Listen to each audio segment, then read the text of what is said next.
Here at Petco. Happy for William, back in the big leagues. A moment's notice, keep those bags packed and catch a flight down from Portland. Going over his notes, looks like. See that? Did he have some notes in his back pocket? Looked at something there, didn't he? Yeah. Back in big leagues. Breathe normally. Hey, maybe he does have a little chart out there for positioning. First pitch of the game is a strike to Jimmy Rollins, and we are underway.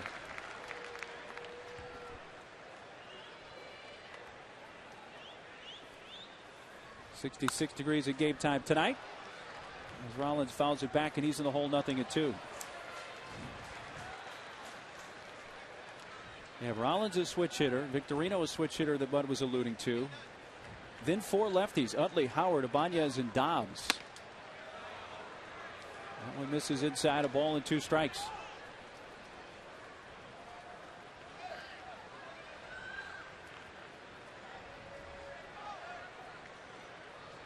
Rollins comes in with a .229 batting average.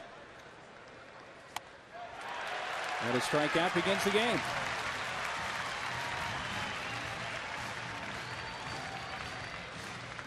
Well, that's a good way to start. Phillies scored 4 in the first inning last night. Rollins, he flew out to start the game, and that's a good start for Chris Young, going after the high breaking ball out of the zone. Center fielder Shane Victorino gets a strike on the inside corner. He averaged just under the 300 mark. He had 2 hits last night, 2 for 4. He tripled in the 4th. How's this back? He found the alley in right center field with that triple in the 4th inning. And I knew that Shane Victorino was fast, but man, he was flying around the bases. It was fun to watch him run. I mean, obviously it's not fun for the Padres to watch him, but to see him hustle out of the box and know that he had 3, he was thinking 3 the whole way. 0-2 delivery. And you know what that reminds me? Remember back in the day when Willie Wilson was playing for the Royals? Absolutely. I remember hearing radio clips when they would do highlights on the radio when he hit his inside the park home runs. What was the time on that? It was cracking the bat. It was in a matter of a couple seconds. Wilson's rounding second, heading for third, and then next thing you know, he's scoring. It was just remarkable. We've got the plate umpire Paul Immel. Well, Willie batting left-handed on that AstroTurf at Kansas City. Right off the left shoulder.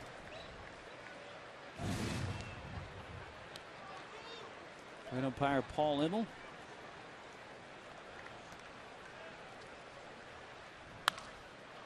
Victorino lifts it foul out of play left side. But imagine if this Philadelphia team starts playing well at home. They're 12-14 home record, but on the road 18-6. A major league best winning percentage on the road. Maybe they should start wearing the grays at home. It's the same uni, except for the pinstripes, right? So that's Charlie Manuel. He may get that done. That's a rocket down the right field side, fair by a couple of feet and into the corner. And there goes Victorino on the run again. This time he'll pull up with a double.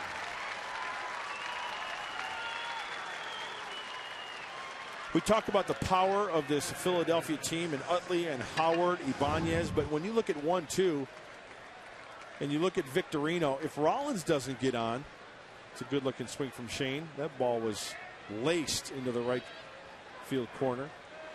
If Rollins doesn't get on, Victorino is that same type of guy to where he can put the ball in play. He's got the good on base percentage, about 35% of the time he's on base.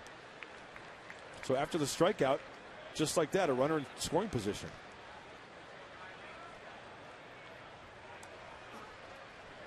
Turned by CY, but no throw back to second base.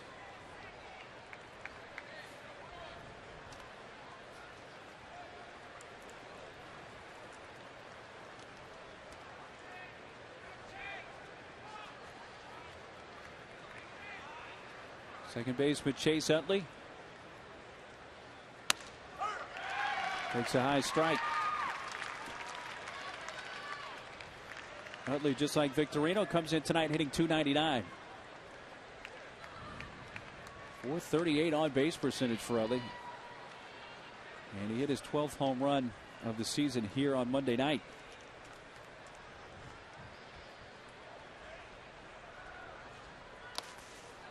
Sliding pickup there by Hundley.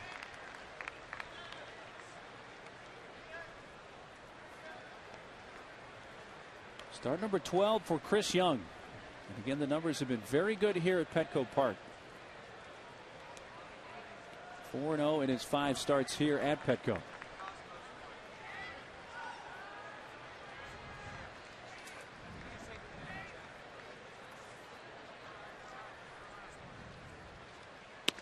Nice. Oh, did not get the call. That changes the whole at bat rather than 1 and 2. This is a nice slider. And I'll bet you, I'll put a dime to donuts that Happy Track had that as a strike.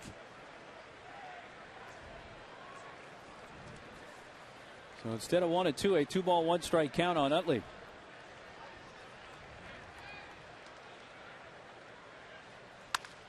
Jammed him, and Utley pops it up. Burke wants it on the infield grass. You know what else is impressive about Chris Young? Well, coming back right there after not getting a strike call and jamming a guy and getting a pop-up.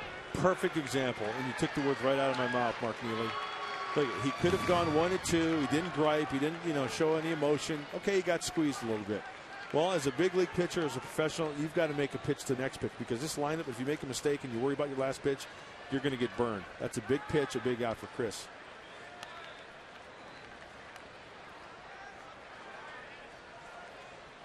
Cleanup hitter Ryan Howard, the first baseman.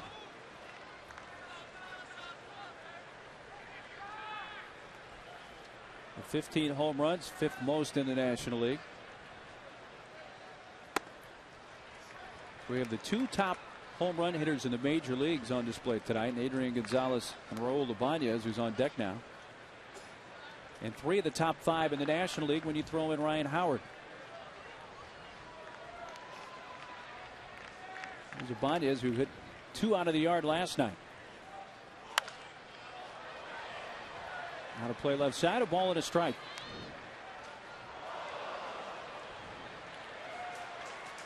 Of the 15 home runs he's hit this year, 3 have been grand slams. Wow. A major league leading 3 grand slams this year for Ryan Howard.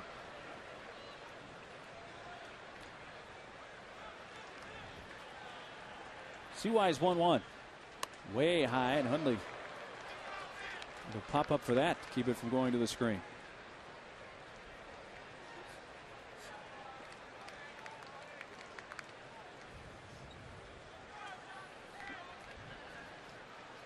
Howard hit number 15 in the 5th inning here on Monday night. His solo shot when he and Utley went back to back. Runner heading for third. Pitch swung, hit in the air, deep center field. Back is Gwynn at the fence, leaps, and it's gone. 16th of the year for Ryan Howard, and the Phillies have scored 2 in the first.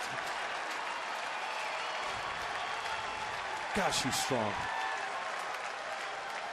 Right over the 396 mark in straightaway center. I thought with the way the bat was swung and the way the ball came off the bat, the trajectory, and then reading Tony Gwynn out there in center field, I thought maybe the ball was going to stay in the yard. You see the 2-seam grip.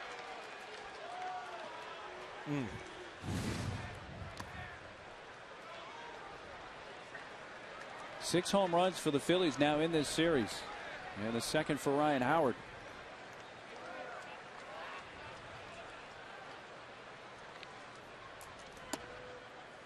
Inside to Ibanez, 2 balls, no strikes. RBIs 44 and 45 for Ryan Howard. Chris Young will be the first one to admit, sure, he's got great numbers here at home, but every start's a new start. Every lineup's a different lineup. And this lineup is one tough lineup. You still have to make good pitches.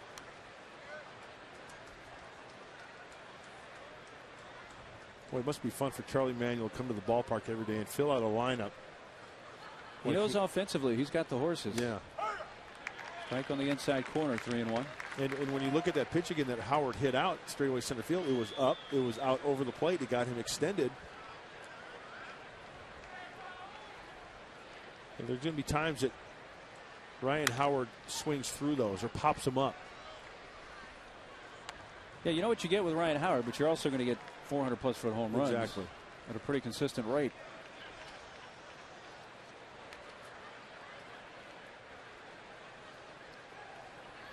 Oh, yeah. That's what you have to do. You got to bring your glove to the yard. Very smart girl. 3-2, flared out towards left field. Venable coming on, and Will makes the catch to win the inning. But the Phillies get 2 on the 2-run shot for Ryan Howard, his 16th of the season. Friars coming to bat.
For tonight, it features Tony Gwynn Jr. leading off in center field. Eckstein is at second base.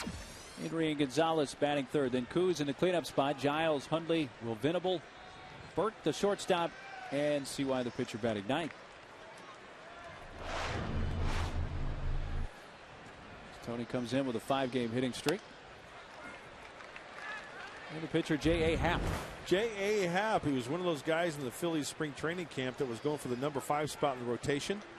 Began the season in the bullpen before he moved into the rotation.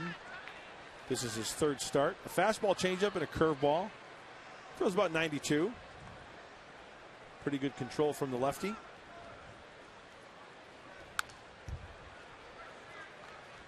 J.A. stands for James Anthony. Know a lot of AJs, not a lot of JAs. Yeah, I've never heard of a JA except for Mr. Happ, man.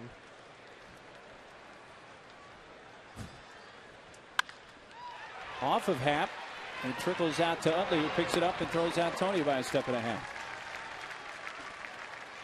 1-4-3 begins the bottom of the first. Here's the defense behind Happ, brought to you by SD Storage, where $1 moves you in. Go to SDStorage.com to find a store near you today. Ibanez, Victorino, and Dobbs in the outfield, and it's Jimmy Rollins who has the Gold Glove already from last year. You know, when pitchers take the mound for the Phillies, they can look over their right shoulder and feel pretty comfortable with Jimmy Rollins out there. Remember that double play he turned the other night? The first game one of the series? Best ever. It was tremendous. Eckstein looks at a strike from Happ.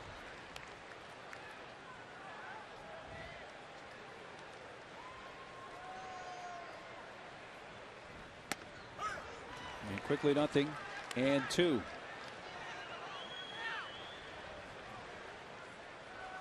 Making the series 1 out of 7.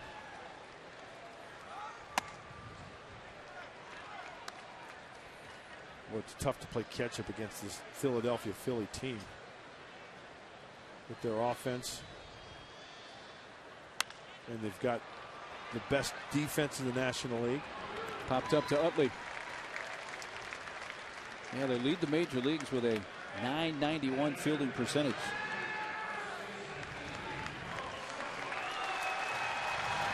Yeah, they've gotten The offense, the defense, and really their bullpen's been pretty solid. Their starting rotation is where their question marks have been. That's where they're looking for some answers. They even got another answer in their bullpen today. J.C. Romero comes off his 50-game suspension, activated today.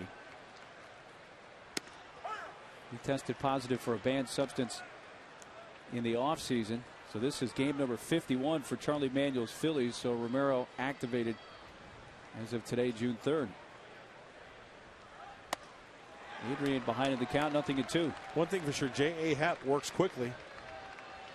He gets that rock and gets right up on that hill, ready to go. Let's see if some of the hitters during the course of this game, whether it's the next inning or later, try to disrupt that timing. I wonder how many quick workers come from cold states. He's from Illinois. Keep you warm. That's why you work quickly. Work quick. Yeah. A lot of guys playing in the spring up there when it's 40 degrees. Get a good rhythm going. Out the left field and near the line, Raul Ibanez in fair territory. And the Friars go down in order. Nothing across. 2-0 Phils after 1.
West rival Diamondbacks on Saturday, June 6th, and get the coolest giveaway of the year, a Padres action figurine.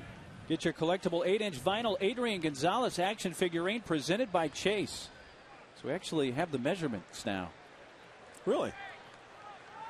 8 inches, and it's made out of vinyl. So it has a little bit of flexibility to it. See? What size shoes? Chase. What size shoes you got there? Big shoes. Big feet. Big bat. Once again, don't pitch him here. You pitch Adrian here, he's going to smoke it. Obviously, he's back. But he can hit a home run here. He can hit a home run here. He's good. Dobbs leading off 6, 7, and 8. Way up high from CY. 2 balls and a strike.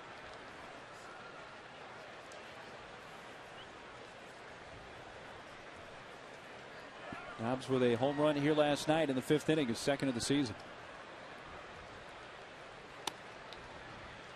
Just a hair low, 3-1. Dobbs, Feliz, and Coast. And the Phillies second. Down the left field line, Venable on the move, and that drops in fair and then bounces into the stands for a ground rule double.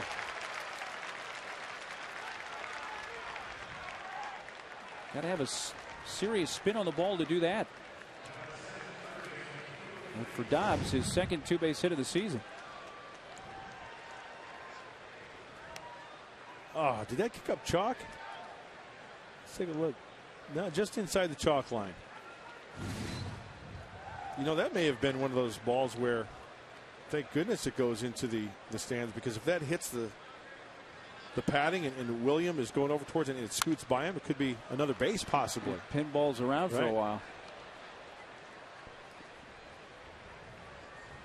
Well, Venable just called up today from AAA Portland with Scotty Hairston put on the 15-day disabled list with a strained bicep, which occurred in Scott's last at bat last night in the 3rd inning.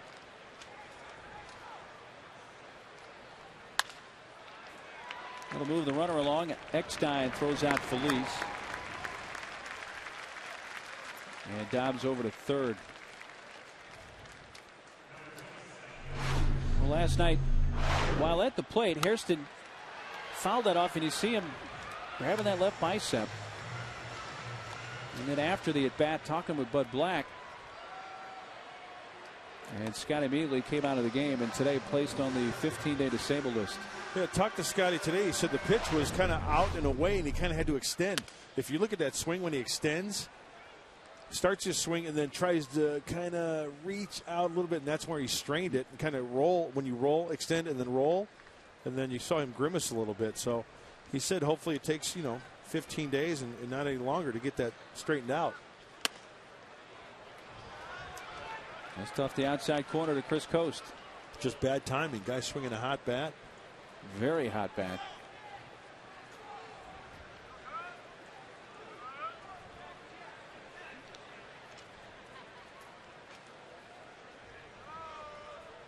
Infield in, and Coast takes a strike. 25th game of the season for Coast. I got to look like Chris Coast and the Gardener to the Stars, the best groundskeeper ever, Luke Yoder, here in San Diego.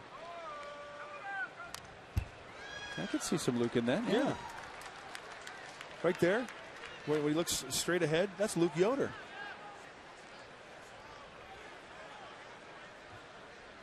See where I'm going? See exactly where you're going. Which there's no way Chris Coast, though, can we'll have to keep Ryegrass. We've got to get Luke on the show during a game. He doesn't get enough love.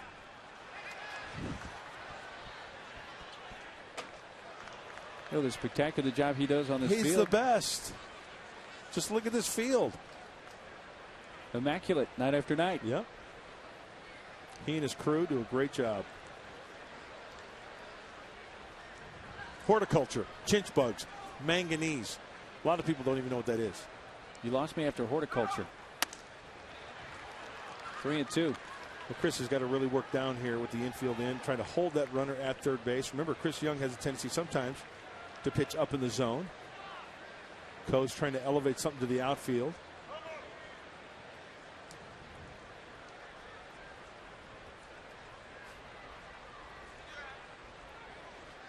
Infield in for the Padres, with the pitcher due up next for the Phillies.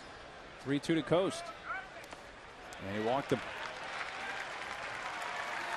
First walk allowed by Chris. Watch out for a squeeze here. That's what Buddy's thinking. Or at least telling the infielders to be prepared for. You've got a 2-run lead. You've got serious offensive power. You've got runners at the corners. Worst case scenario, you get a bunt down to get the guy over to second base. Yep. See, that's one of the luxuries Charlie Manuel has. You can gamble with something like that with a 2-run lead. First pitch hacking, fouled back by J.A. Happ.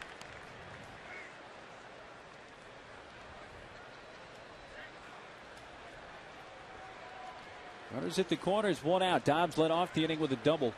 He's the lead runner at third, Coast at first.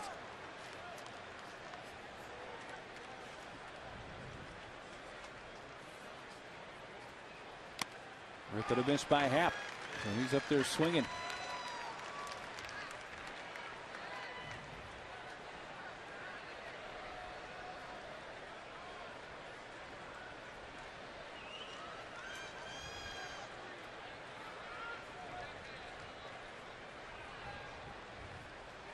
CY's 0-2. Went to the fastball, fouled back.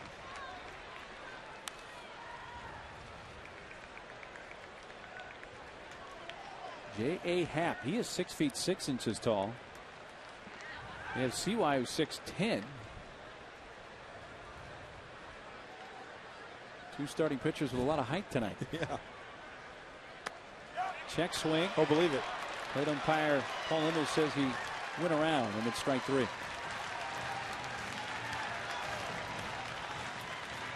Second strikeout for Chris Young. Ball was down out of the zone, crossing the plate. We saw from the overhead camera. And J.A. Happ, oh yeah, He went. most definitely. Top of the order, and shortstop Jimmy Rollins. He fanned leading off the game. Drills it deep to right. Giles going back and makes the grab on the front edge of the warning track. Rollins going after the first pitch. Phillies strand 2. Giles due up second when we return.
Fireworks. Enjoy a spectacular fireworks show following every Friday home game. And the next one coming up 2 nights from now, Friday, June 5th. Stay after the game for Friday Fireworks, presented by Padres Banking at Bank of America. Get your tickets early and save online at Padres.com/fireworks.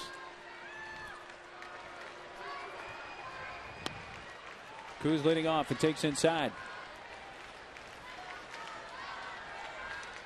Kevin's had only 2 career at-bats against J.A. Happ, but has hits in both of them.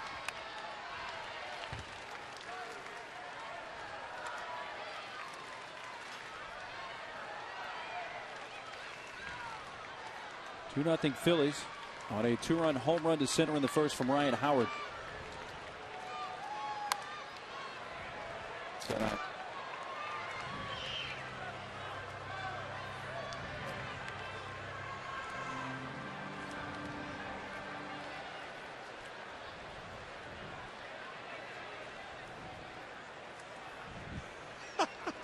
He's got company out there tonight. Hey, he's drawing a crowd. Oh, wait, he's got 2 now.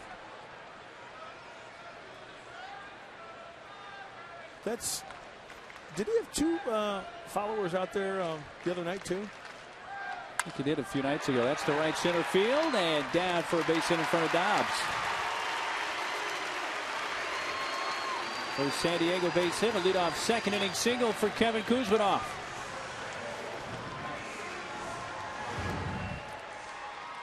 See what Happ throws here. That's a breaking ball down and in. Trying to jam Kuz. Jammed him a little bit. A little duck snort over the second baseman's head.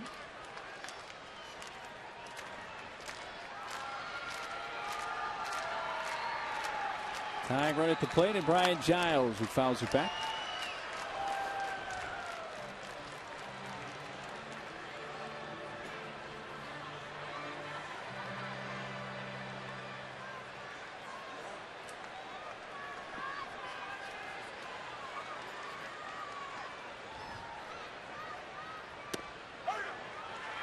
That paints the outside edge. All right, he's hit safely each game of this series. 1 for 4 on Monday and 1 for 4 last night. And that's just off the outside corner.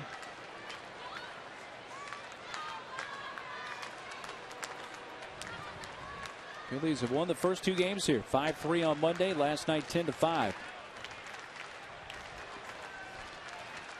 Friars came in having won 10 straight games at home into this series. He gets under that and a high pop up. Utley backing up onto the outfield grass.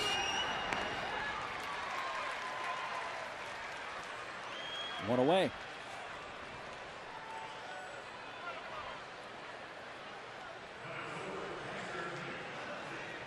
It sends up to catcher Nick Hundley.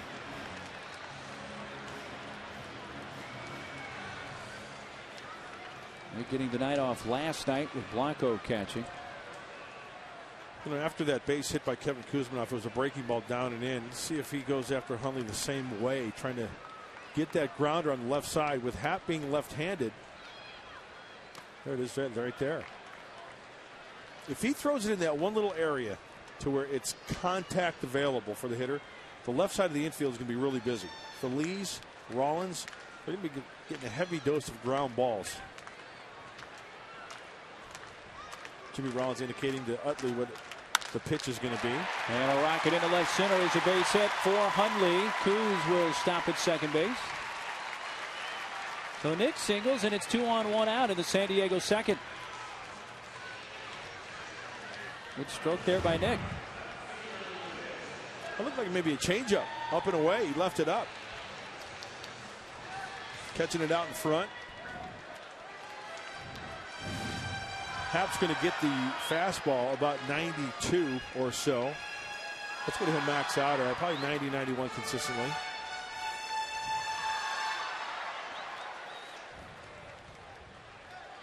Left fielder Will Venable, recalled today from AAA Portland.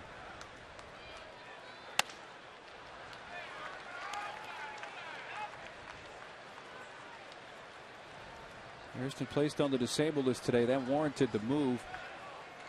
And there may be some asking why it wasn't Drew Macias. And this isn't a slap at Will. It's just that Drew has bounced up and down a couple of different times. Well, then that's a game in Vegas last night. Macias took a hit by pitch on the hand, a contusion. So really a unfortunate situation for Drew, who probably would have been the guy. But you're not going to call up a guy from AAA who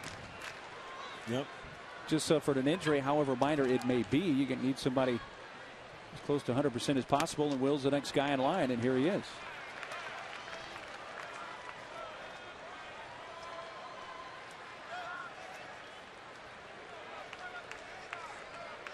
Will played in 28 games at the end of last year for the Padres, hit .264 with 2 homers and 10 runs batted in.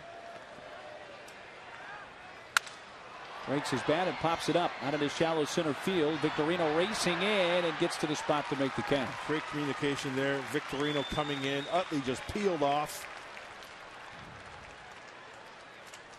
Let's see how J.A. Happ went after William Venable. High pitch, first one, breaky ball, high again, away. Oh, he had a good pitch to rip. Looks like William just kind of, that bat barrel just kind of dipped a little bit underneath that baseball, and that's why he popped it up. Put a good swing on it.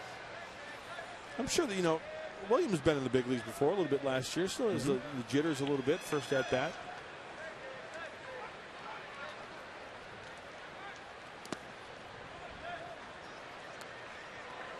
Shortstop Chris Burke playing for the first time in the Phillies series. Wilson has gotten the start at short each of the first 2 games.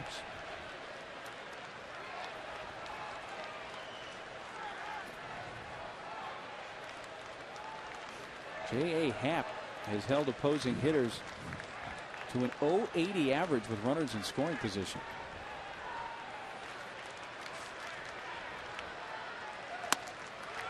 Runs it inside, 2 balls, no strikes.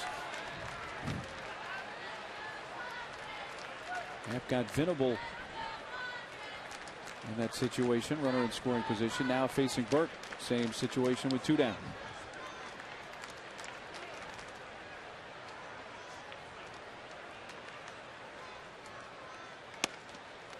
He's not afraid to come inside, is he?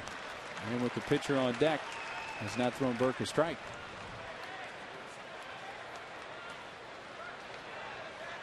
CY though hitting 300 on the year. As you like to say, don't shut the toolbox. Absolutely. And CY's going to get that opportunity with the bases loaded and 2 outs. Cap walks his first hitter of the game.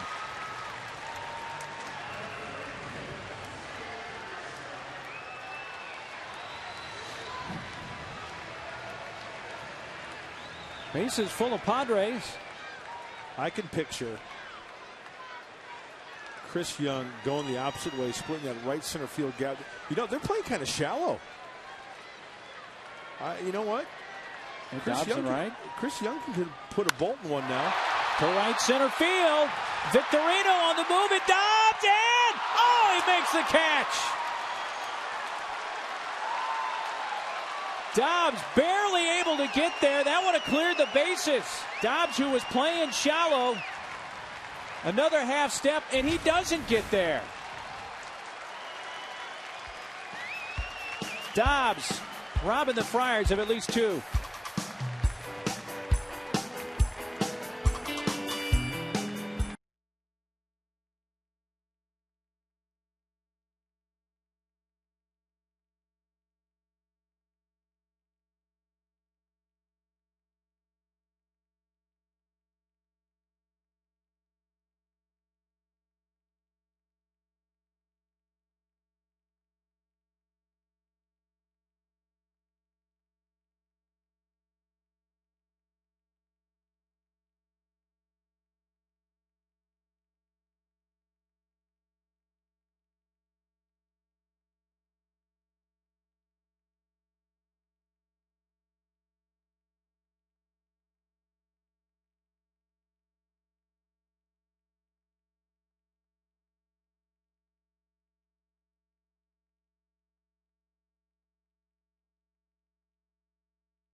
June 7th at 1:05 and get your own Padres photo frame.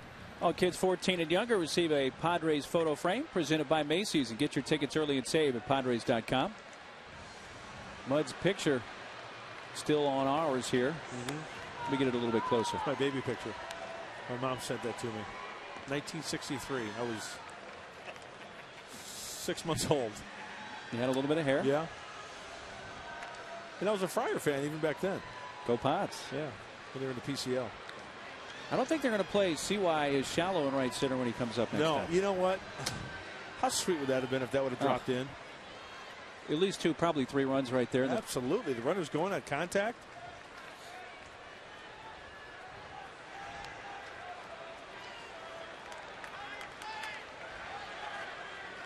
Part of the order for the Phillies in the 3rd.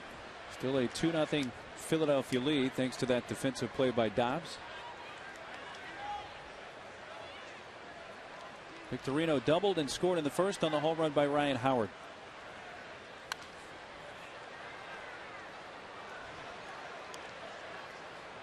Our Home Depot defensive play.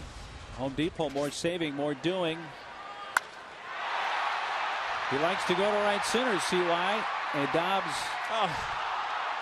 somehow pulled that one out of thin air. That was an unbelievable catch.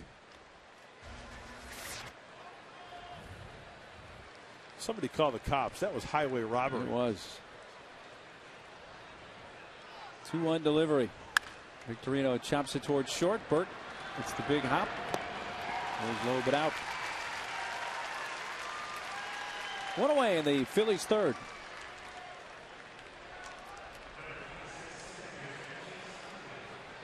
Utley has some fans here at Petco tonight. The Venga bus? Yeah, I'm trying to figure that part of it out. Do you know what's going on there? I don't know that the significance of that, but that's pretty cool. That's pretty creative. Takes some teamwork just to get it all laid out there. 7-game hitting streak for Utley, who popped out to short his first time up tonight. Takes the high strike.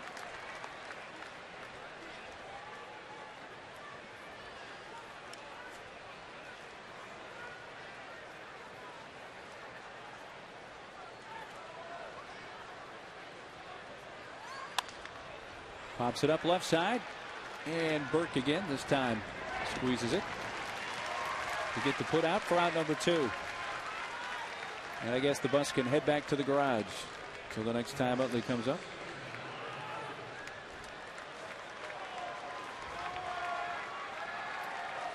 Ryan Howard homered to straightaway center field in the first inning. The most home runs since 2006. Those strikeouts in that same time period. And there's a correlation obviously there between Howard and Dunn.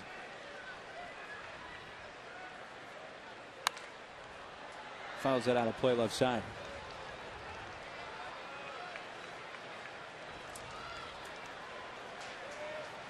You know, the days when Ted Williams and Joe DiMaggio had more homers than strikeouts, long gone. Oh. You know, that's absolutely. The way back past in this game. You think about that. Think about those type of stats. That is unbelievable. Incredible. You know, DiMaggio finished, I don't know the exact number, but within 4 or 5 strikeouts in his career and home runs. Somewhere in the 360s, I want to say, each way for strikeouts and home runs career.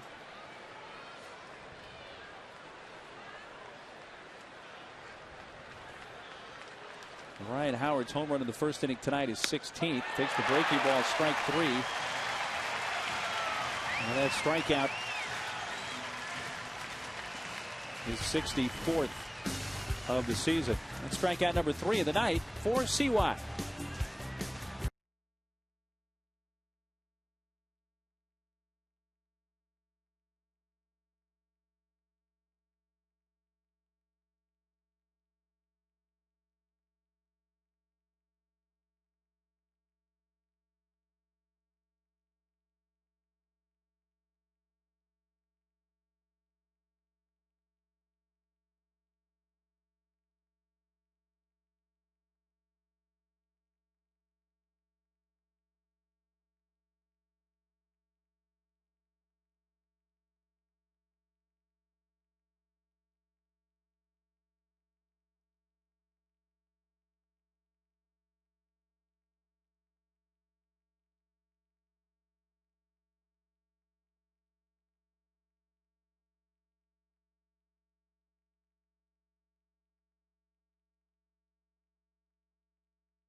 Restaurants and their new location, Lolita's at the Park, just across from Petco.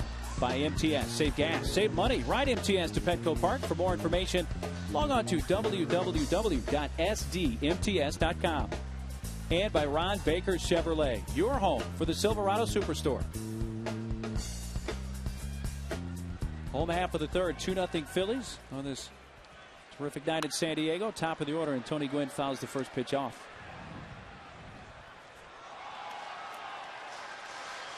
Tony grounded out 1-4-3 his first time up. Looking to extend a 5-game hitting streak.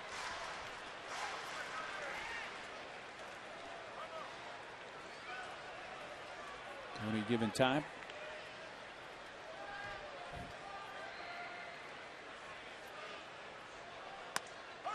Breaky ball and the high strike from J.A. Happ.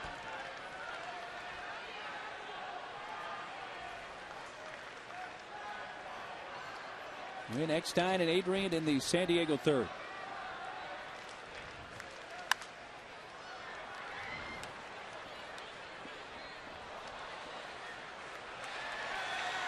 Mike Tressel, our statistician, lets me know Joe DiMaggio had 361 career homers, 369 career strikeouts. Unbelievable. Courtesy of Chiron Bob as well.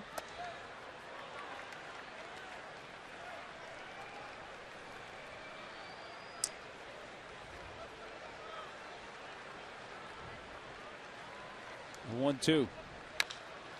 Got Wood on it and bounces it out to first base. Ryan Howard shoveled the race to the bag, and he beat it, according to base umpire Gary Darling.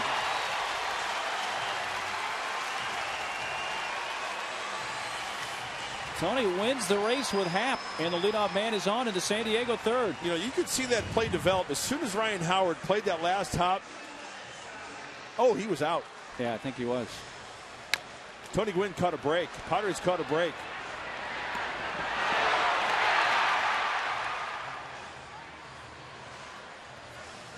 Out. Yeah. And you know, that's a big league hang with him. It's a big league knock.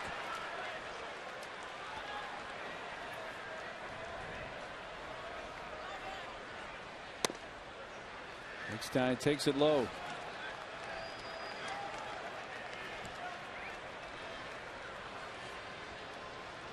David popped out to Utley in the first.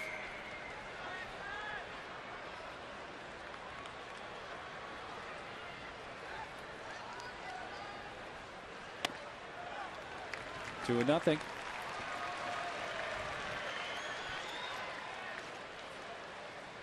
Oh, I've got a great nickname. It just came to me. For Eck? Yeah. The McCann Eck. Not bad. Because he works everything. Get out of here. Left field. Ibanez with the catch in front of the warning track. I thought he had it. Eck making a bid for number one. Since we're on the subject of Joe DiMaggio, listen to these numbers. In 1937, he had 46 home runs. He only struck out 37 times. He also drove in 167 runs in 1937. That was his biggest year as far as home runs were concerned. And then in 1948, he had 39 home runs. He drove in 155. And in that year, he had 39 home runs. He only punched out 30 times. Wow. That's comical. He's putting it in play. Strike one at the knees to Adrian. Quite a career. 1936 to 1951. With some years off for the war. Right, World War II. 43, 44, and 45. Served in the military. I think a two on Adrian, who flied to left in the first inning. You know, you look at all the greats. Jerry Coleman, Ted Williams, Bob Feller. Could you imagine if those guys were able to play those 3 years, 3 or 4 years? All the numbers that they lost to the war years.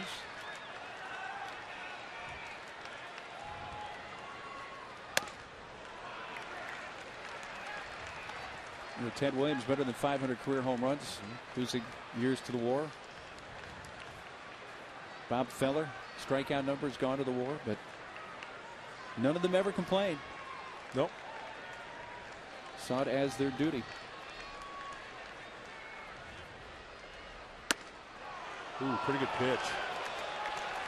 Maybe in that inside corner, 2-2. Maybe off the plate a little bit.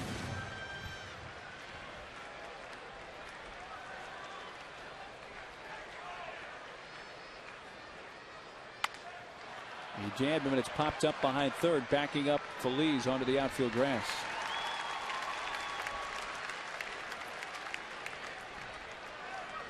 And the Phillies get a big out there. Adrian, who is representing the tying run.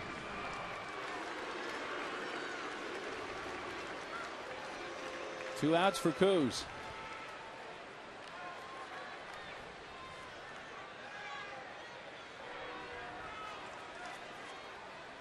Coos singled in the second, which makes him 3 for 3 lifetime against J.A. Happ.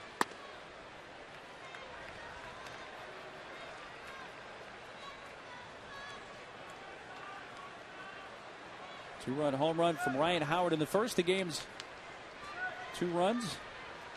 He's 16th of the year. There goes Gwynn. Pitch swung on, grounded towards short. Rollins diving stop, gets up, throws to first, and gets it.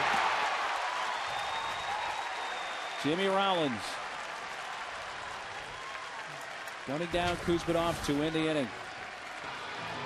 Began with a leadoff infield hit for Gwynn. He is stranded, and the Friars have now left 4.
And the question, how many current Padres have had fathers that played professional sports?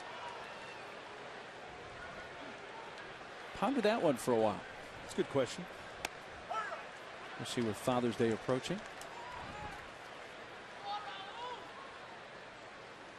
Ibanez fly to left in the first inning, 0 for 1.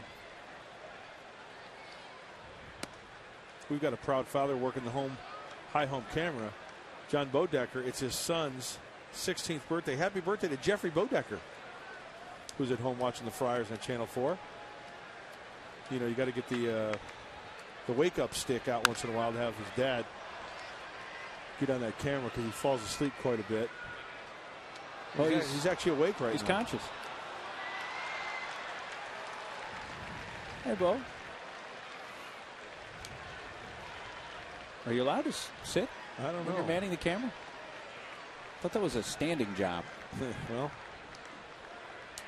I have to check with the union. 1-2. It's sharply and into right center field. He's unbelievable, isn't he, Ibanez? Machine. That pitch was up, out over the plate. I mean, a lot of guys would take that ball to left field, and lazy fly ball. Somehow Ibanez gets on top of this ball. Look at this pitch. It's up around the Phillies, around his chest. That top hand comes across, good top spin on it, and is able to pull that baseball.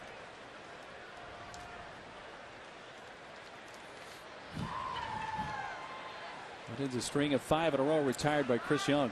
I said it in Philadelphia, and I'll say it again. Raul Ibanez was the best sign, I think, in the National League by the Phillies. Can't argue with that one bit. I don't think Phillies fans would argue with it.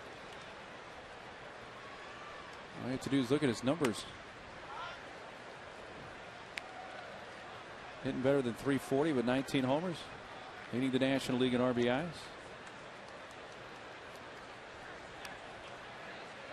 And playing a very solid left field defensively.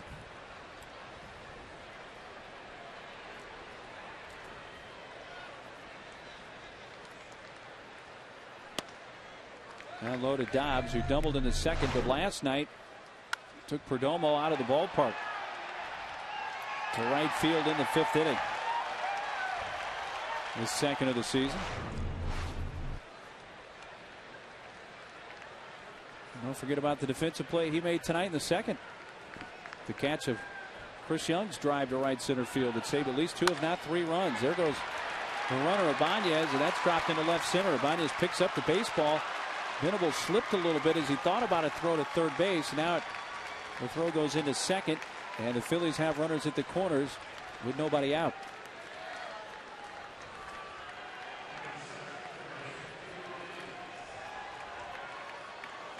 Dobbs working some magic. We talked about the home run. The hit and run is on. That pitch on the inner part of the plate. He carves that ball, and William comes up with it. And then, did he lose the handle on that, or did he slip? As Ibanez wanted to find out where that ball was going. The ball just slipped a bit, lost his footing. Oh yeah.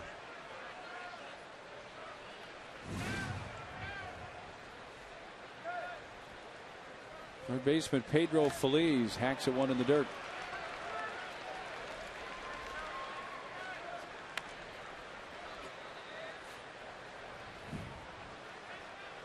He has hit very well with runners in scoring position. Feliz grounded out to second, his first time up in the second inning.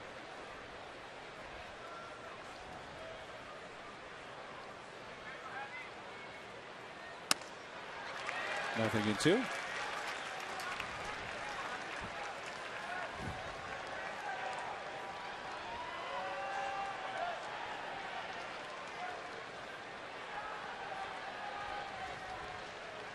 .296 average for Feliz. And in this series, 1 out of 7. Left field, Venable catches the liner, tagging Ibanez. The throw coming home, cut off. Trailing runner Dobbs holds up. Sac fly for Feliz, and it's 3-0.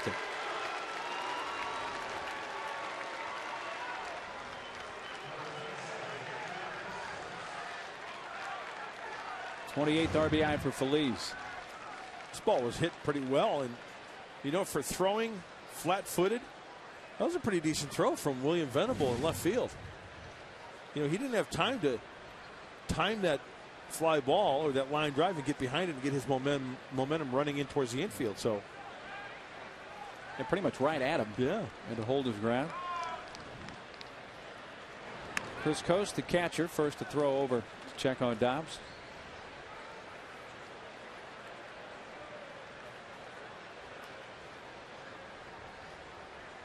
Coast in his last 7, lofty average in the 400s. It falls low for ball 1.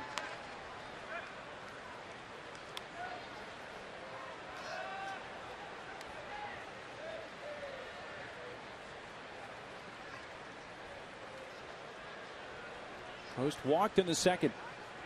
The only walk allowed so far tonight by Siwa.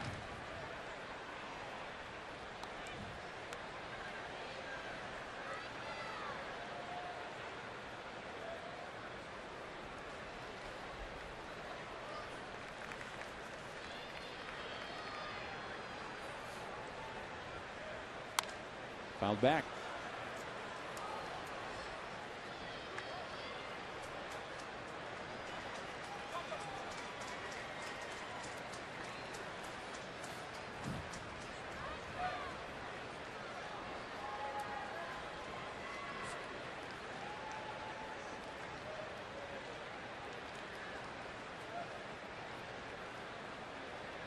1-1, and instead another check on Dobbs. Phillies have 3 runs on 5 hits, no errors. Padres scoreless on 3 hits.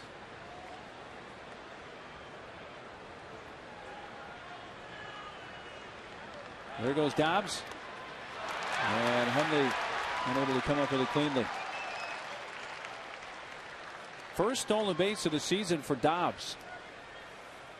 Well, he picked a good one because he committed, and that breaking ball was in the dirt, but Nick Hundley could not pick it out of the dirt. Just crept right up the backside of his glove.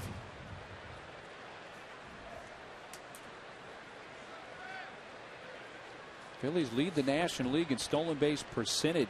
They're successful 82% of the time this year. They're now stolen 20 of their last 21 successfully.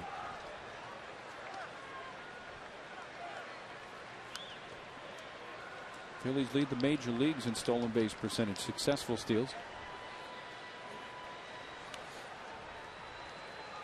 3-1 pitch. CY has walked 2, but both times it's been coast. Well, time for the Subway $5 footlong fan poll. And our question, what do you think is the strongest division in the National League? East, Central, or West? A, B, or C? And text Subway to 269-411. If you'd asked me that 3-4 weeks ago, I might have said the Central. I may say the East right now, the way the Phillies are going. Mets are playing pretty well. I'd have to pick the East. You look at the standings, and you look at the teams with the most wins. You look at batting averages. A lot of the teams in the East are up there. Laid down by Happ, picked up by Cruz, and on to Eck.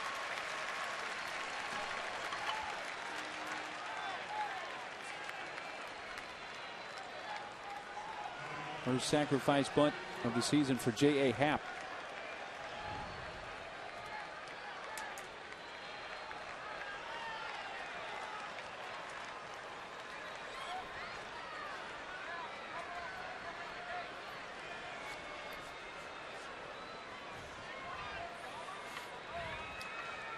Top of the order, Jimmy Rollins.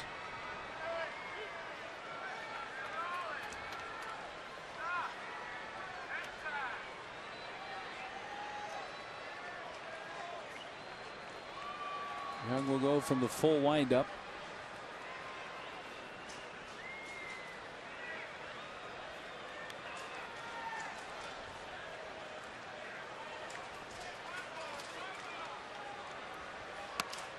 First pitch strike. Rollins led off the game with a strikeout, and in the second, fly to right.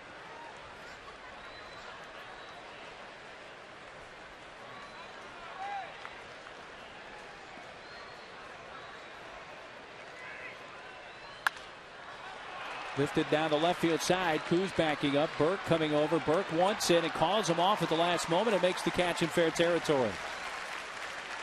Phil's had a run on a couple of hits. Strand 2 and have left 4. It'll be Giles, Hundley, and Venable.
A paternal question.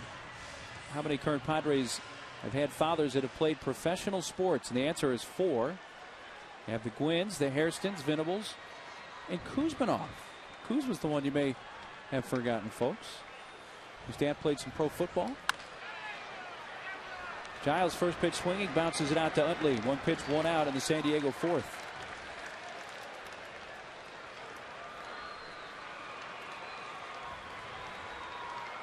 There's Will, who is due up next. Nick Hundley, who has a dad who's been a football coach for a number of years. I think his dad's working in television now since his... Nick Hundley's dad? No. Oh. Tony. I was going to say, isn't Nick's dad, is it UTEP? No longer. He is... UCLA? At UCLA now, yeah.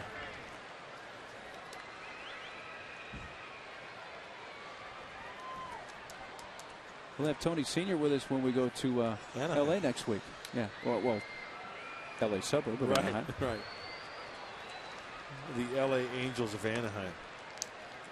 Can I get on my soapbox for a second? On the name LA Angels of Anaheim? They've got to go back to the California Angels. Why not? What a great logo. And they've got to go back to the halo on the hat. I'll go with you on that. How sweet is that?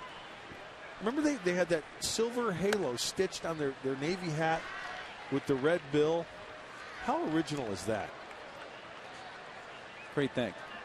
And remember the jackets? Remember the pitching jackets they had? They had the state of California in red, and then they had the star down in on the map where Anaheim was. Mm-hmm. And then the halo was up around the top part of Northern California. First strikeout of the game for Happ. 2 down. Brings up the left fielder Will Venable. Look at the PCL leaders. Dozen home runs. Yeah, he was hitting 260, a dozen homers, 30 RBIs in 53 games at AAA Portland. Well, yeah, Iowa in the Pacific Coast League. That makes sense. There's some other teams that don't make sense in the PCL. Don't you realize you're messing up our youth of America, not knowing geographically? They think Iowa's on the West Coast. Dubuque's what? Beachfront property in Dubuque? For the PCL. Well, you got Omaha's in the PCL, yeah. Oklahoma City. We're back in the old days, Indianapolis. I mean, you're going way back, like in the 40s. You look at the old PCL teams. Will popped out first time up, waving a miss there, and strikes out at Happ. Sets the side down in order. He is now set down 6 in a row.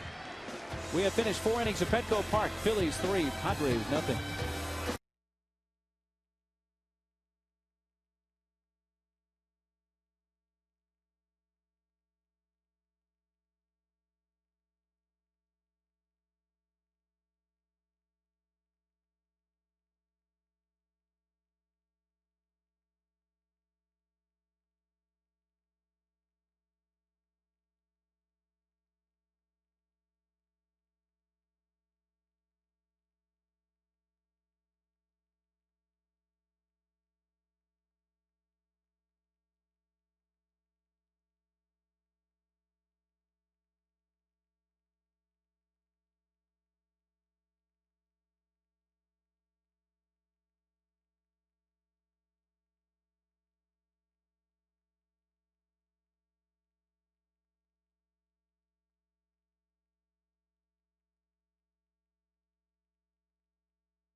As always, our mid-game recap brought to you by my good friends at Murray Lamper Construction. Folks, when you're ready to remodel your home, call my good friend Greg Cantor at Murray Lamper Construction. They've been improving San Diego homes since 1975. For more information, get on the web. Go to murraylamper.com. Hard of the order for the Phillies in the 5th. And Baldwin is up high to Shane Victorino.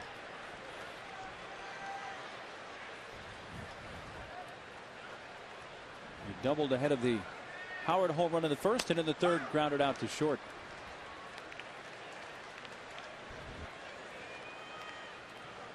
Victorino won a Gold Glove last year.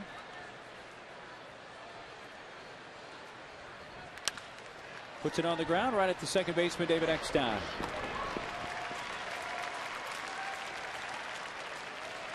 That's great about playing in the big leagues. Well, I can think of a lot of things. There are a lot of things, but look at the way they drag the infield every 3rd inning, right? No bad hops. Very few anyway, yeah. Great infields. You don't have to worry about, bad dirt on the infields.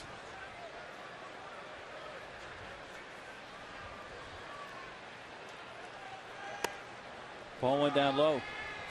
Well, we've talked about how great a job Luke and his staff do here with Petco Park. But when you were playing, what were some of the yards that were terrible? Yeah. Shea.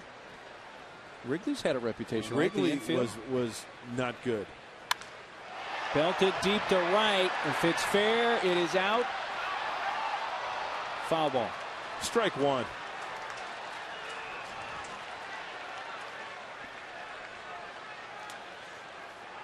Avalanche heating and cooling. Your comfort is our priority. Well, slugging is what the Phillies have been doing. Highest slugging percentage this season as a team in the National League. Phillies at .472. How about the Nationals, though? Oh, I know. Second on that list, and they have 14 wins on the year. Yeah, but did you see the you look at the flip side of that? They're almost giving up 6 runs a game. Yeah, they've had some problems with pitching. Yeah. Defensively, they're terrible. They can't even catch a cold.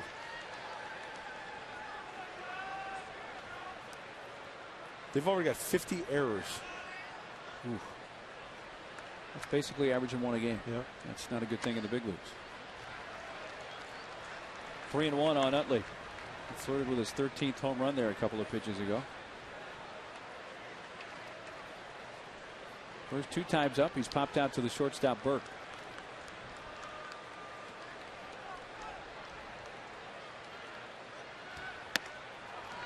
A 1-out walk.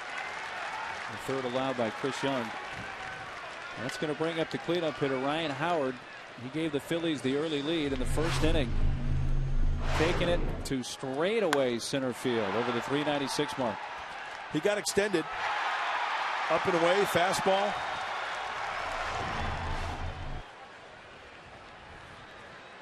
Number 16 for Ryan Howard.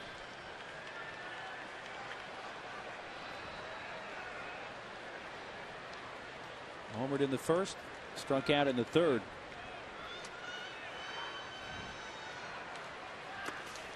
A wave and a miss at the 1st.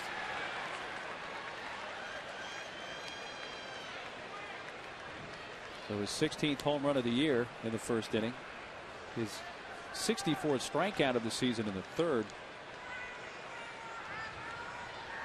Which puts him on pace to set the all-time strikeout record, which was set last year by the D-backs Mark Reynolds of 204. Man, that's a lot of punch-outs. Well, you think about it. Plate appearances, if you're healthy all year, everyday player, you get 600. Yeah, quarter of the time. Man. With him. But again, with Ryan Howard, yeah, but you know what? The flip side of that, the power. A guy like Ryan Howard, you think about guys like Dave Kingman back in the day. Those guys were fun to watch hit. Even the punch-outs were fun to watch. If that makes any sense. You know what I'm saying? Well, because you love to swing, especially Kingman. When he used to strike, he didn't, shorten up and go to right. No. He was swinging out of his shoes from the get-go. Well, and this is way before our era, but I assume Babe Ruth was the same way. Oh, sure, yeah.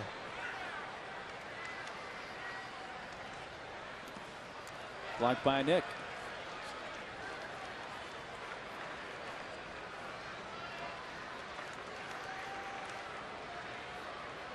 One on, one out in the Philadelphia 5th inning. 3-0 Phillies leading. You know, Dave Kingman pitched at USC. He was a heck of a pitcher. He was drafted as a pitcher. Really? That I didn't know. Pitcher. 3-1.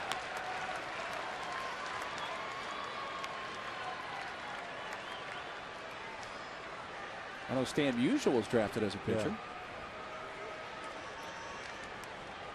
Or signed as a pitcher.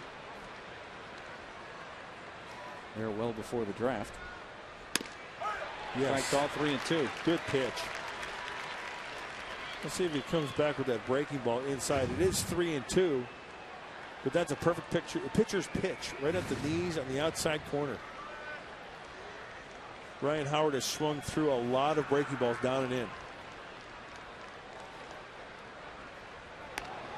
Leaning a bit there. Utley gets back.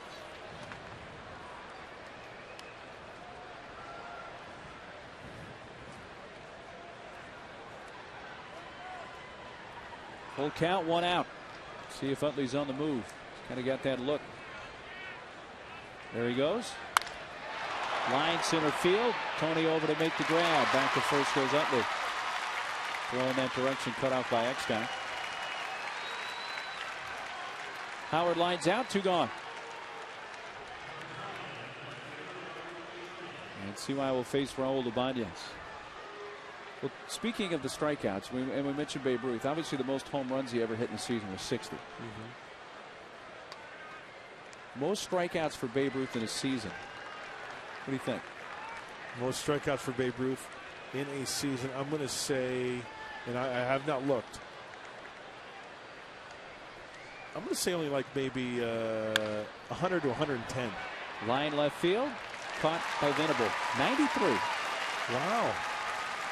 Thanks to Kyrod Bob Wersdorfer for that. Through 4.5. 3-0 Phillies.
June 7th. So I want you to go to your car, take that CD, and just get rid of it. See him in person. Dance in the aisles. When you bring your date, she'll get a nice romantic rose as a gift. Enjoy the great food. Enjoy the lobster buffet while you're there. ValleyViewCasino.com is where you can get your tickets.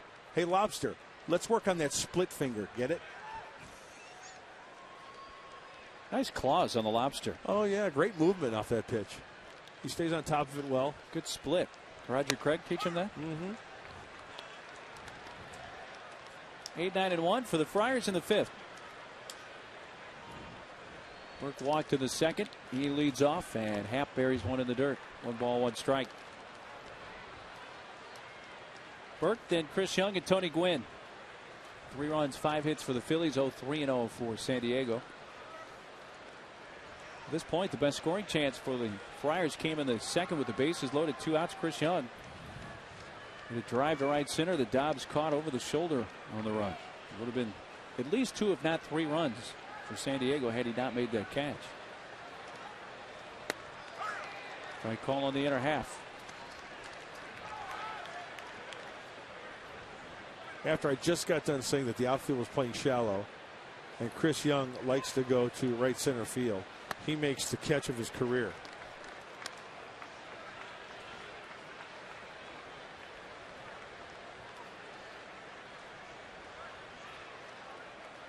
The 2-2. Let's see, Coast wanted that down and Happ missed way up, or at least up and out of the zone. 3-2.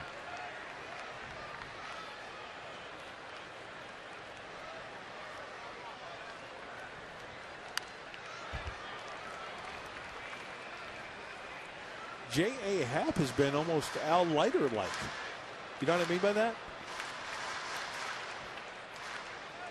He likes to throw that pitch down and in. He'll maybe cut the fastball sometimes and throw that breaking ball down and in.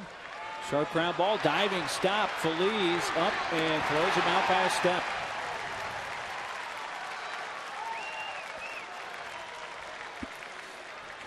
Feliz taking a hit away here from Midnight Express. Yeah, on the short hop. And it's about a half a step or 2, maybe 2 steps, but still taking away an extra base hit. Padres doing everything they can as we go to the middle of the game to try to get that tying run to the plate. Need a couple base runners here and a big hit. CY sends it to right field. Dobbs playing a little deeper this time. Making the grab for out number 2.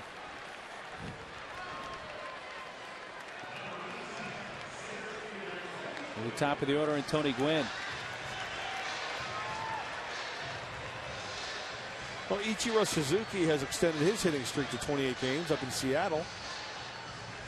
The M's lead the O's 2-1 in the 5th. Won't be too much longer. We'll be seeing Ichiro, an interleague player. Love going to Seattle. That is a great place to visit, call games. Love Safeco Field. Yeah. You know what I like most about Seattle? It gets dark late. Especially, we'll be there right at the end of June, which is next to the solstice. You're talking the longest day of the year there anyway. Yeah, so it doesn't get dark till like 10:30. Yeah. 10:15. 1-1 is way high. My first season of pro baseball was in the Northwest League. So you're up there in Medford, Oregon, and Bellingham, Eugene, yeah. That was the first thing you noticed. Light till 10 o'clock or later.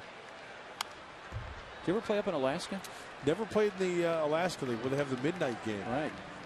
Where they actually started like at 2 a.m. or something like that? It's at midnight. Well, midnight and it runs, yeah. Right. All the way through. With no lights.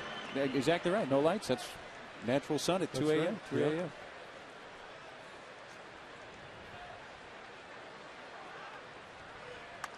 Tony gets jammed and fouls it back. A lot of big time names have played up in Alaska in the summer league.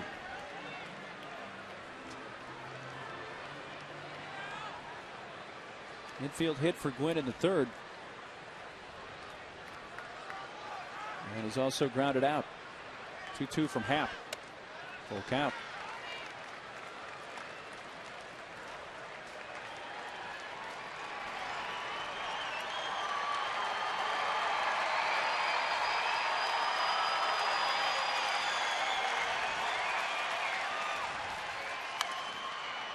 We'll do it again.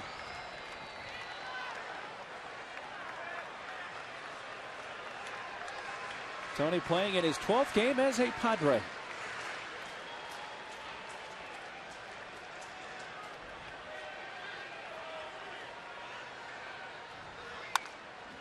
Foul down the left field side. Tony Sr. was up in the booth talking with us before the game, having a little chat. We were talking about Tony's year, Tony Jr.'s year, and how Tony's dad has gotten a little bit more emotional watching his son play in a Padre uniform rather than a Milwaukee Brewer uniform.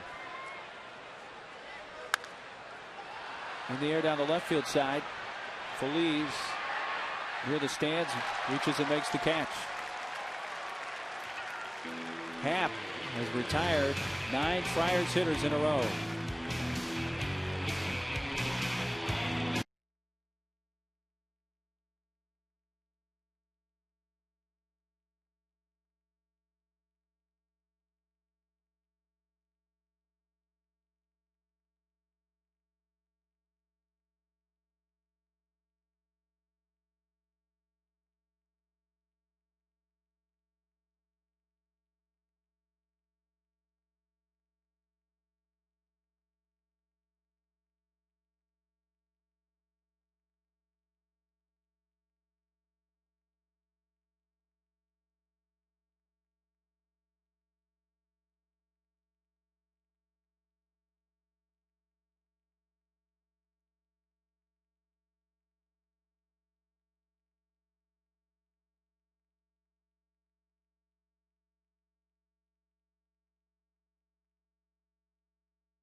Wiener Schnitzel hot dogs Thursday, June 18th with Padres 2-for-1 getaway days presented by Southwest Airlines.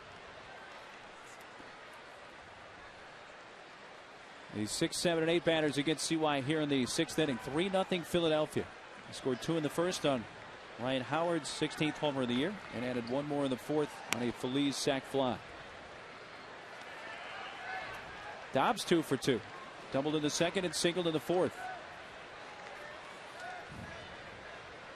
See the HK patch and all the Phillies wear honoring the broadcaster Harry Callis, who passed away earlier this season.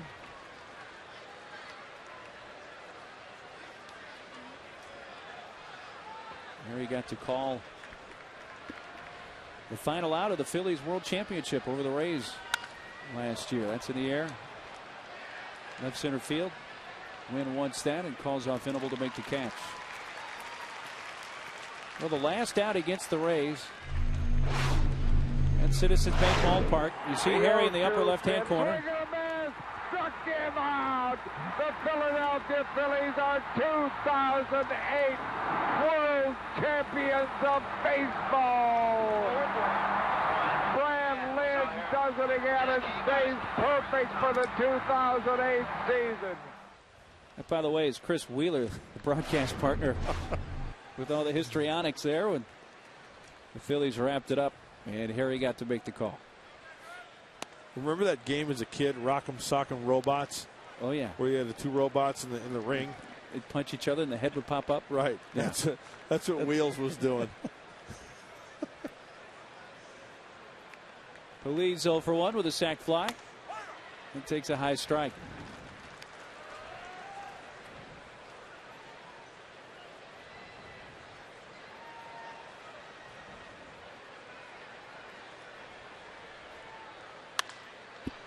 In the air to right field, and Giles coasting to his left.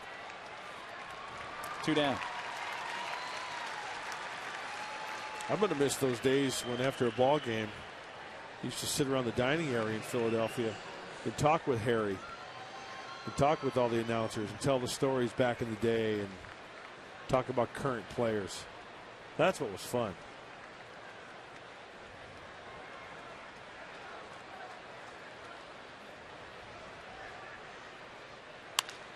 Goes high fly ball down the left field line. And wanting that Burke in foul territory. Quick inning for CY. Sets him down in order for the 2nd time tonight. Part of the order coming up for San Diego.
battle the Diamondbacks Sunday, June 7th at 1:05. Get to the ballpark early and join us on the field for Padres Photo Day. Take pictures of Heath Bell and all your favorite Padres at the Padres Photo Day presented by Sony. Jason Ward takes over in center field for Victorino. We'll try to get word and see if there's an issue with Victorino, if Charlie Manuel just swapping out outfielders here in the last of the sixth. Eckstein leading off. You know what? It just occurred to me. I think it was during Shane Victorino's last at-bat, and when he let off the fifth. He grounded to second base, but there was a swing in the at-bat where he kind of walked out of the box towards the on-deck circle of the pot, and he didn't look like he was walking smoothly, is what I'm trying to say. So just that's what I just saw, and it just occurred to me when Jason Worth went out there to play center field. So have to. Well, it would seem an odd time to make a switch just to make a switch. Right. And again, it would be pure speculation, but you think there's something going on with Victorino. Right. Eck protecting, fouls it away. Eck fly to pretty deep left field his last time up. Ibanez making the catch a few steps shy of the warning track.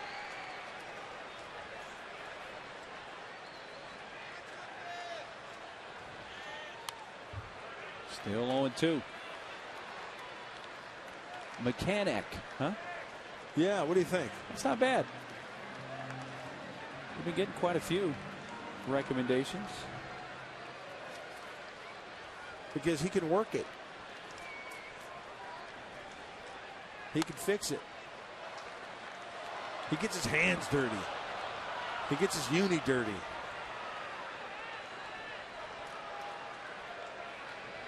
He'll get under the hood and get it done. Pulled foul past third. There's a few. Lynn Adams from La Mesa suggest Eckmeister, Eckematic. You know what we have to do? We have to get like a mechanic's shirt. They're like a little oval with Eck. The mechanic. Yeah.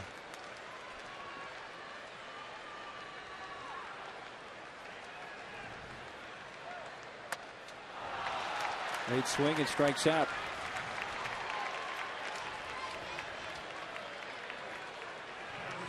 Third K for Happ, and Adrian will bat with the bases empty. In comparison brought to you by Marvin K. Brown, San Diego's newest Mitsubishi dealer. 5 out of the yard in his last 7 days. We have 10 National League teams with 5 home runs or less in that span.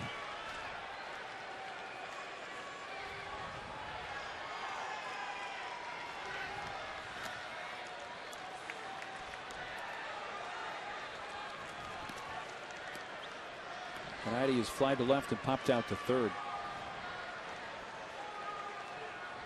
The major league leader in home runs with 22.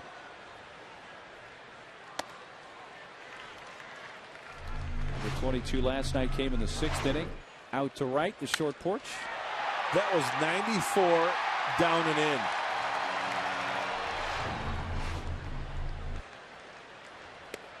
He's not going to give him anything to hit, I don't think. 3-0.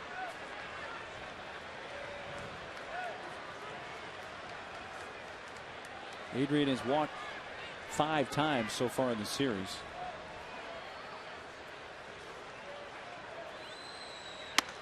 And now you can make it 6.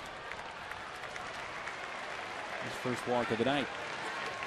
Second walk handed out by Happ.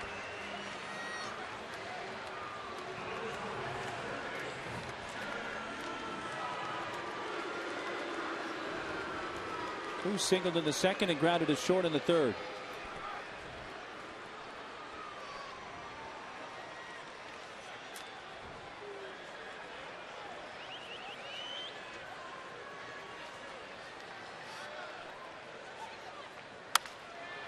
Down the right field side, foul.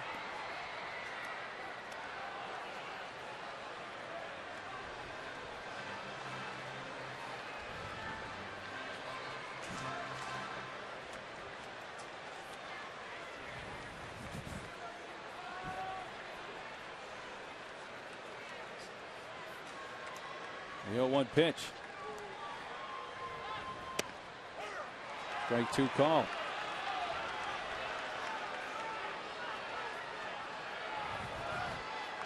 Coos in the series, 2 hits and 10 at bats.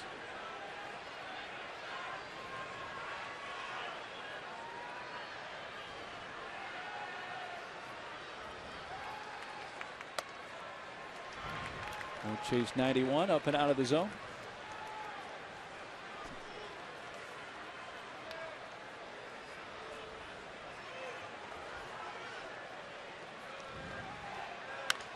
Jammed him, bounced out to Rollins, flipped to second, out bare hand, and Utley to first, double play. 6-4-3. First double play turn tonight by the Phils, their 34th of the season. Rollins to Utley. Utley with the bare hand to Howard. We finish 6. It's 3-0 Philadelphia.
$300,000 in cash.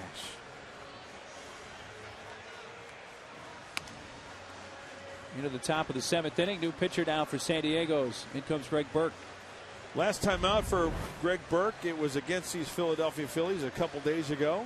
He threw 1 inning, 10-pitch workout, and he struck out 1 Phil. You know, it's very key for any reliever. That first batter faced. Greg has faced 9, and he's retired all 9. Chris Young, a 95-pitch effort. Excuse me, Mr. Neely. 6 innings, 3 earned runs, 5 hits, 3 walks, 3 Ks for CY. So if you go by the criteria of a quality start being what, 6 innings and 3 earned runs or less? Yep. Another quality start from CY. Pitcher J.A. Happ leading off. Tough play. Burke off to the side, able to snag it, but got him at first. Very close at first base. All right. J.A. Happ can run a little bit now. I thought he had it beat, to be honest with you. Catch it, 1, 2, 3. Long throw. Oh, I think he may have beaten that one out. Safe. I got safe. I got out. Like I said, he's out. Good call.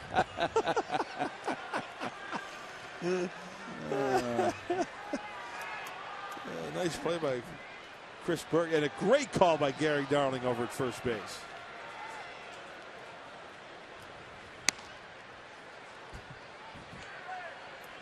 Rollins 0 for 3 tonight.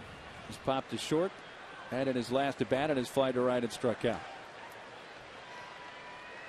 Well, the last few was the best, and yeah, it was. And you know what? I'll admit when I was wrong. When I'm wrong, whatever. past the mound. Diving attempt. Beck will keep it on the infield, but it's a base hit for Rollins.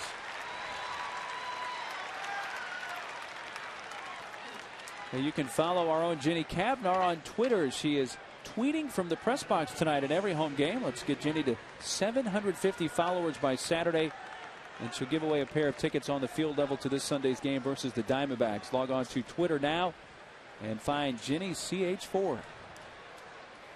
Have you been Twittering at all? I got to admit, I still have yet to break into that. I have not done that either. Worth batting for the first time tonight since taking over for Victorino in center field.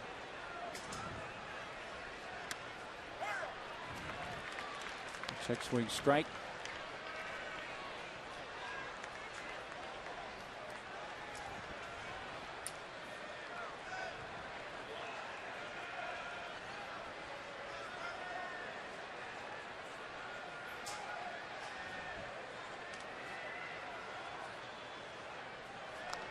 Rollins draws a throw.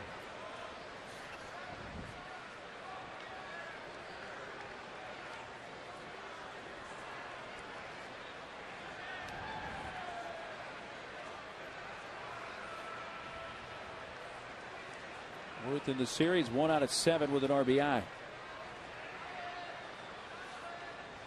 Rollins takes off. The pitch inside. Hundley's throw to second. Did he come off? He got back if he did with the left hand.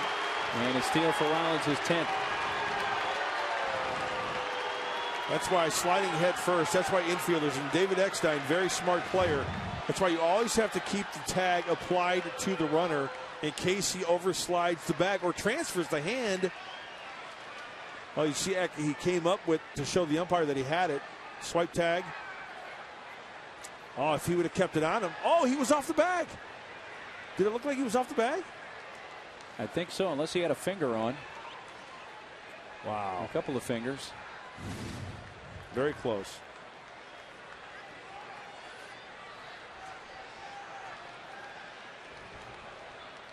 The Phillies with a couple of steals tonight have now stolen as a team 21 of their last 22 successfully.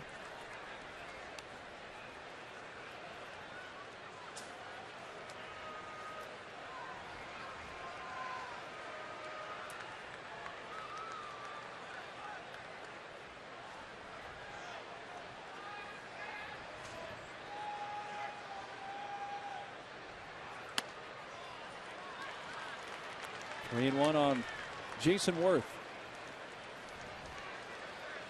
I think one of the things, and Greg Burke knows this because Darren Balsley, as far as I'm concerned, one of the better, if not the best pitching coach around. He's got that nasty sinker. He cannot be afraid to come inside at times to a big guy like Jason Worth. Break that bat with that sinker. Get a lot of ground balls on the left side.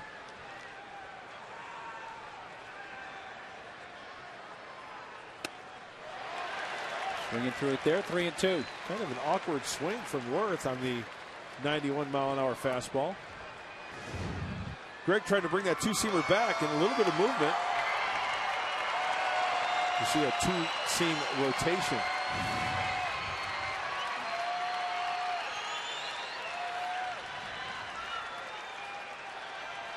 It's 3-2 to Worth.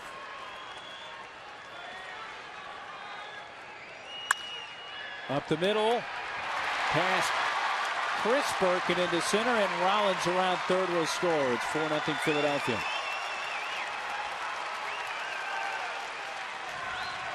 '28th RBI for Worth.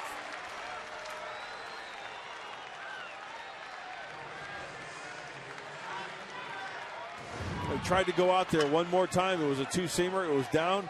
He got his ground ball, but the way Chris Burke was positioned, playing to pull just a little bit, just out of his reach.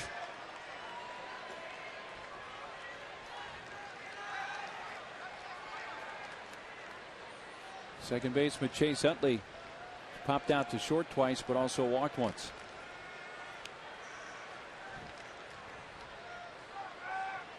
And now a 4-0 Phillies lead, and Philadelphia has 7 of the game's 10 hits.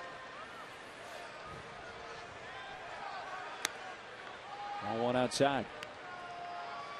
You know, it took Greg Burke's 7th appearance before he gave up his first run.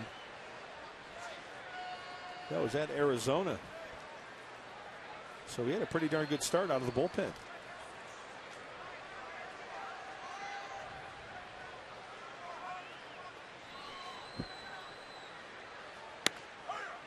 Strike call. Well, let's face it, during the losing skid, the bullpen was having all kinds of problems. It has really solidified itself. You got a guy like Mike Adams who's rehabbing now in the minor leagues. He's going to come back in the not too distant future. That's going to set up a really difficult decision.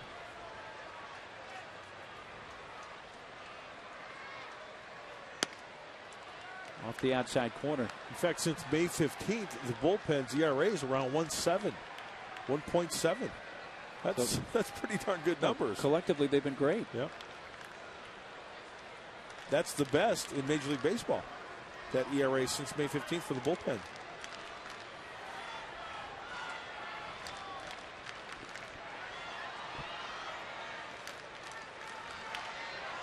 Check on the base runner. So if Mike Adams is anywhere close to being ready and healthy and can contribute like he did last year when he had a very good year, 2.48 ERA. There's no real obvious decision to make. You know, who do you send down?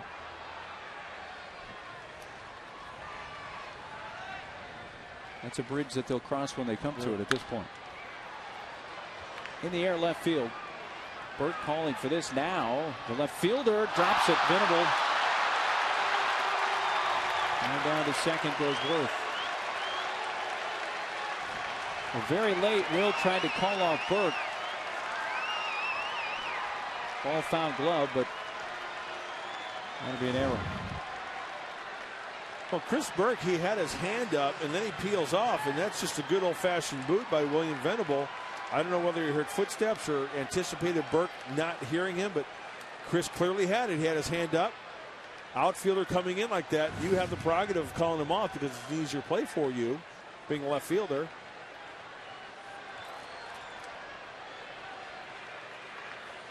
Chris Burke wanted to know what side of second base he wanted to play with the shift of Ryan Howard. That, by the way, is the first error of the series for either team.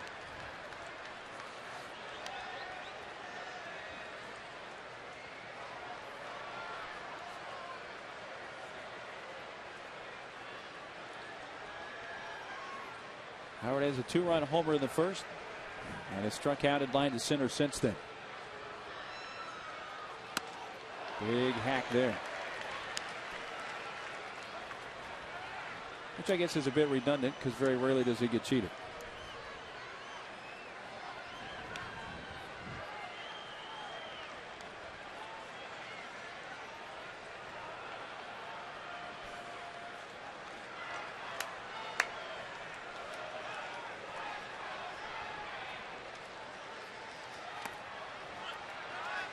Conley finds it and keeps the lead runner Worth at second. He's given that a hard look.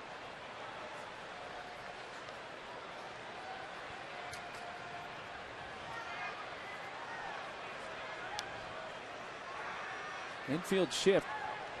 Shortstop Chris Burke playing way up the middle, cheating up the middle. Next time cheating towards the hole on the right side.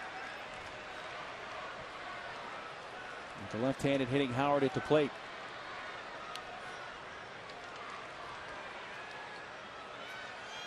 The 2-1.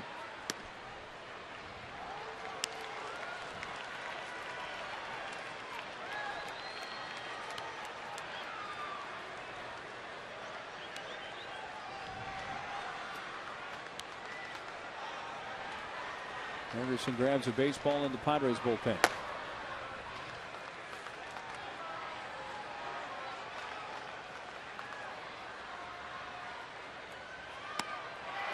Kind of the chase, a pitch that was out of the zone there.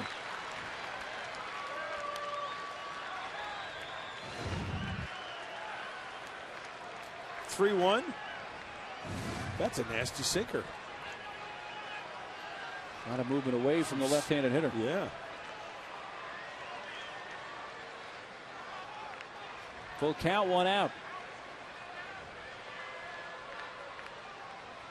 We're curious if the runners may be going here.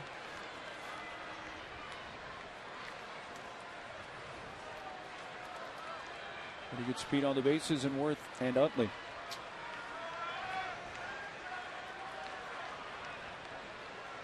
Two on, 1 out for Philadelphia here in the 7th. Runners not going, and it's ball 4 inside to Howard to load him up.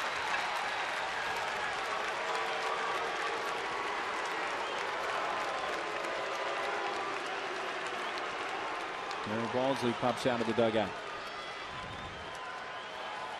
To give a little bit more time to the guys in the bullpen, and also probably to go over the little scouting report on Raul Ibanez. You talk about Utley, Howard, Ibanez. Man, dangerous situation right now.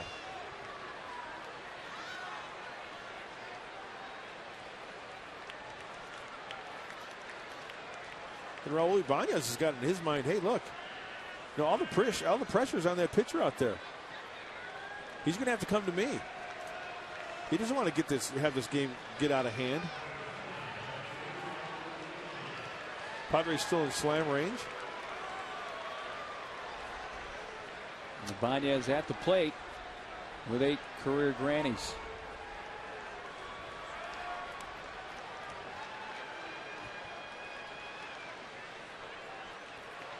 He singled in 3 at-bats tonight and also scored a run.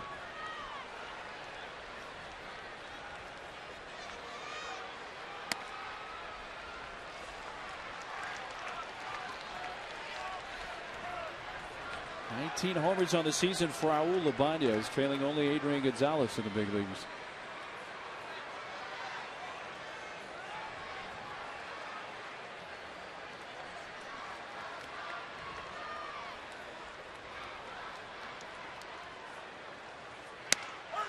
Low strike, 1-1.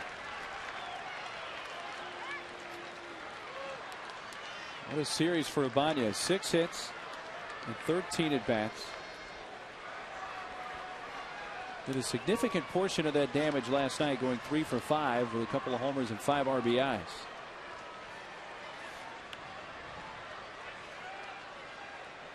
Works 1-1.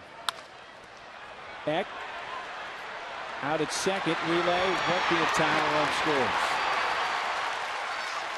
Eck had to go a little too far to his left to get 2 to end the inning there. They get Howard, but Worth scores the second run of the inning. 5-0. And also, when you look at that pitch, it's a sinker down and away. It's an 18 hopper. It's really not hit that sharply for them to make the turn and get Ibanez, who runs pretty well. He's not going to win any stolen base titles, but he still gets down the baseline nicely. The first and third with 2 away for Dobbs.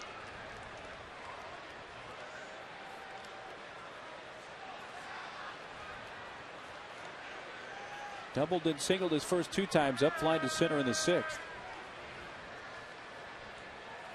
And he also saved 3 runs earlier. He did with that catch with Chris Young in the 2nd inning. Yeah, if you the defensive play of the game. Yeah, if you joined us late, Chris Young came up with 2 outs, bases loaded, and Dobbs went into the right center field gap to take away extra bases off the bat of Chris Young. And if he doesn't make that play, it's probably 3-2 San Diego at that point.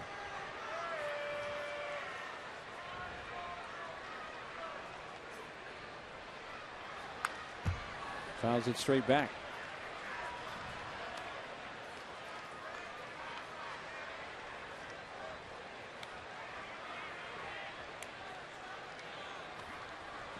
Dobbs has played a pivotal role in this one for the Phillies, especially with the glove.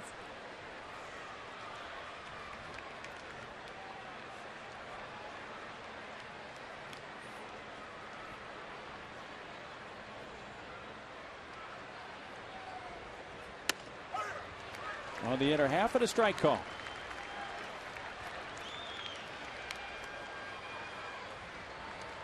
Phillies head to LA after the game. They'll take on the Dodgers.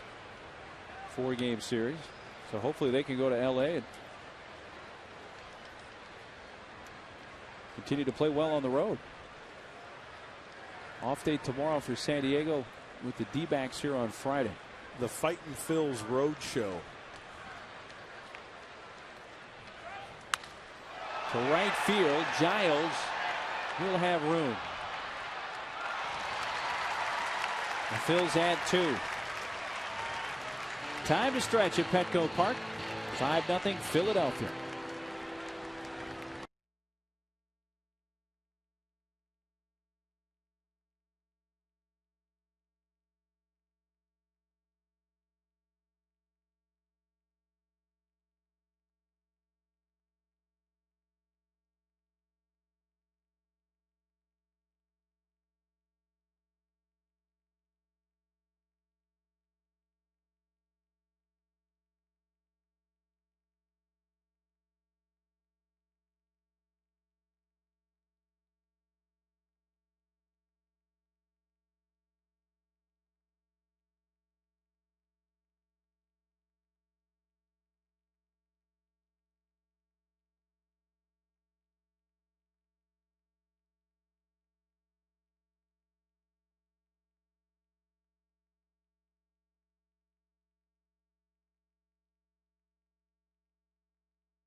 And our San Diego fans of the game on this Wednesday night. Big fan of the bib, by the way. The bib, underrated. And if it were socially acceptable for adults to wear a bib, you probably have one on right now. Well, you saw my act on the charter. And act is the right word. Giles picks up high. Eric Bruntlett takes over in right field.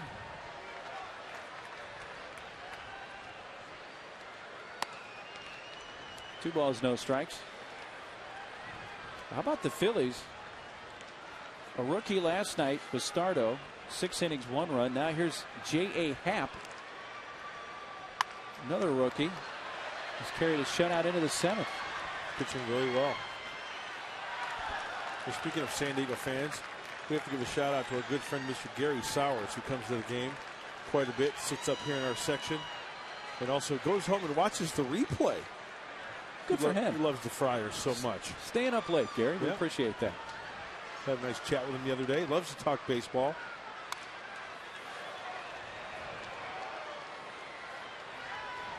Yeah, in fact, the bib that I had on, it's a well, it was not a bib. You had the full chef apron on, is what you had. Apron. Yeah. It wasn't an actual bib, so you got to give yourself some credit. Phil, who works here in the chow line, who's a great guy. Phil? I was in my seersucker suit, and he didn't want me to get all messed up.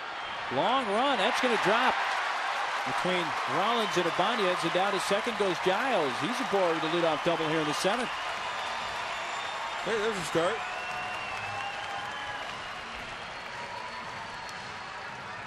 Hit number 4 for San Diego.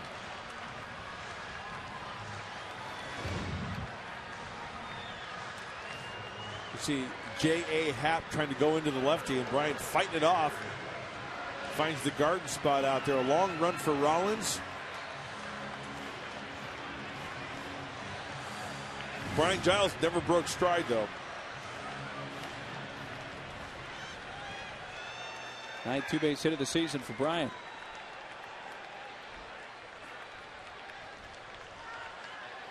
Catcher Nick Hundley. Down to the dirt for ball 1.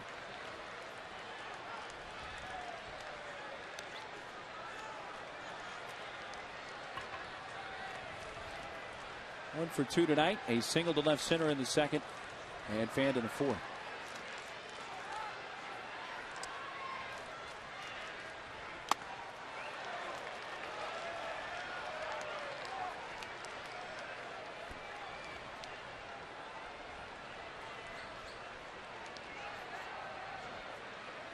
Double for Giles is the first Friars hit since Tony Gwynn's infield single in the third. And on that, video showed that Tony should have been called out. Yeah.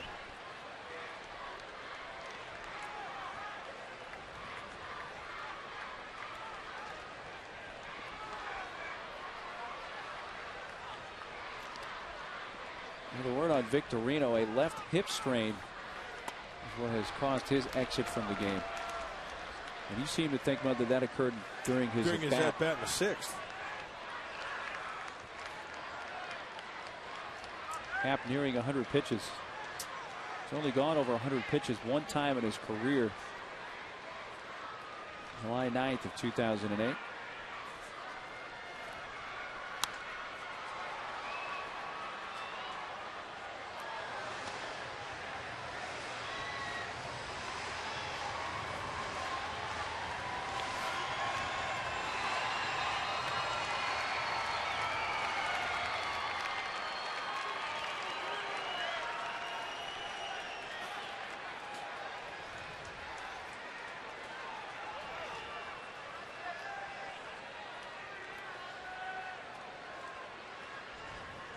J.A. Happ, 26 years old. Played his college ball at Northwestern University. Wildcats. In Evanston there. North side of Chicago. Joe Girardi. Mark Loretta. See you Northwestern. Mark Loretta, nice.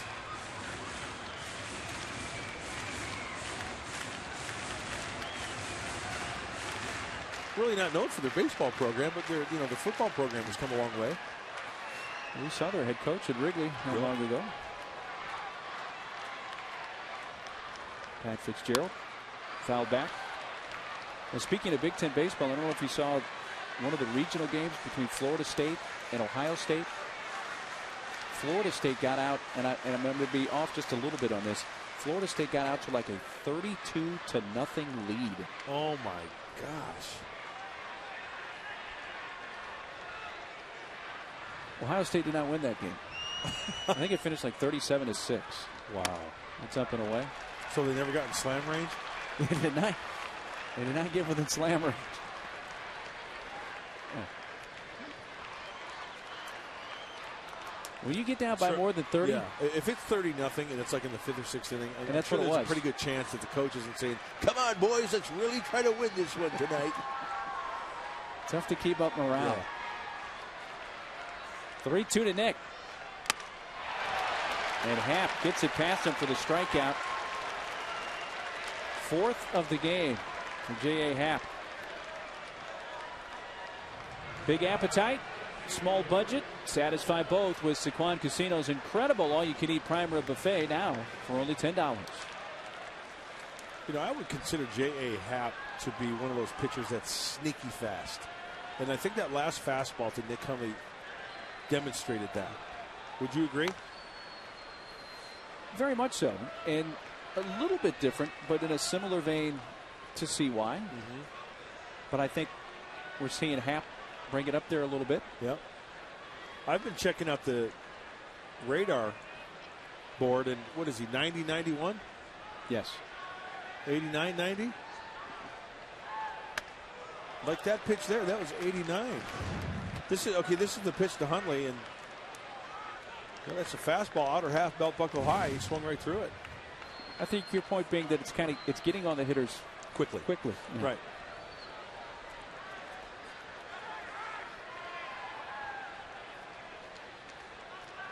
But you know what that happens with the guys who are short armers? He really doesn't show a lot of his arm to the hitter. He kind of like short arms it behind his head, and then all of a sudden, bam, on top. Brings it through. Does that make sense? Makes perfect sense the way you demonstrated it to him. Kenny Hill comes to mind. Left field, and Ibanez makes the catch. Kenny Hill was the ultimate short armer, wasn't he? Yeah. He kind of snap it back there, yeah.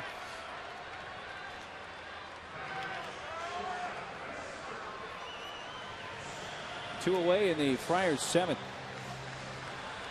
Now to the 8th spot in the order, and shortstop Chris Burke. Well, that was the 107th toss towards home plate for J.A. Happ. That's the most he has ever thrown in a big league game. 105 was the previous high for the left-hander, which was in July of last year. And he's still effective, right? Getting outs here and a first pitch strike to Burke. You know, with the 5-run lead, you've got 2 outs in the 7th. You've got guys up in the bullpen just in case. So have them finish out this inning here. Pitcher spot is due up third in the next inning for the Phillies.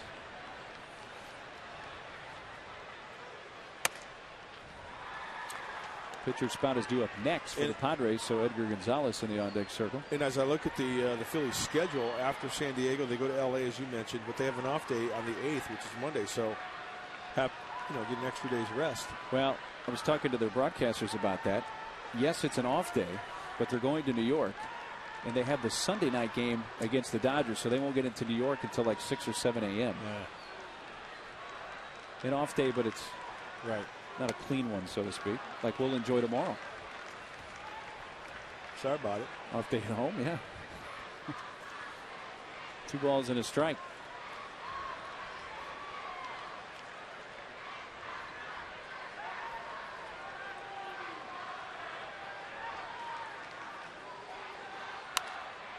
Fouled back by Chris.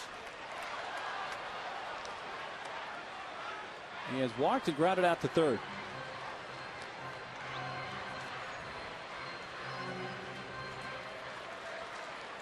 How about the Bravos trying to strengthen their roster? They acquired Nate McLouth from the Buccos. He's a pretty good little player. Very good player. We did not see in the Pirates series. Remember, he was hurt in April when they were here. Fly ball left center field. Worth hauls off Ibanez. Leadoff double by Giles. He is stranded. And J.A. Happ has thrown 7 scoreless tonight at Petco.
Cabot Woodstein, legendary performances. And Teddy Simmons on this state slugged a pinch hit grand slam as part of a Braves 7-run 6th inning.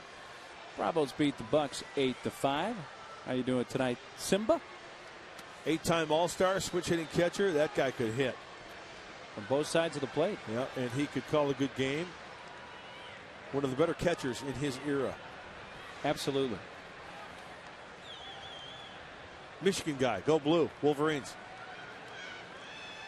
Luke Gregerson becomes the 3rd San Diego pitcher tonight. And he will contend with the Phillies. Bottom of the lineup, 7, 8, 9. Tough for the Padres tonight, playing catch up against these Phillies, who've been playing great on the road. A couple more chances for the Padres trying to fight back, but the Phillies on the verge of winning their 19th game on the road this year. And they're looking for their 6th consecutive overall win.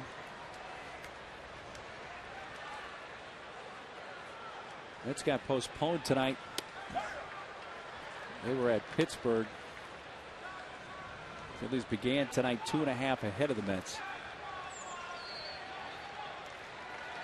Padres 10 behind the Dodgers. LA has a 1-0 lead in the 7th over Arizona. And the liner into right. Feliz has a base hit.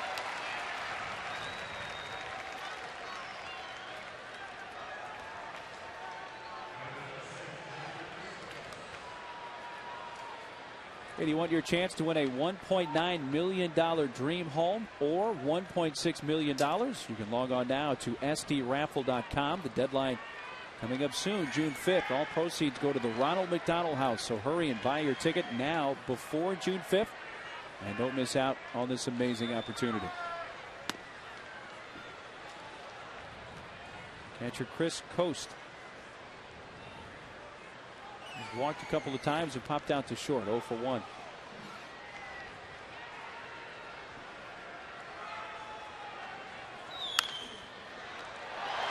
Cruz hanging on.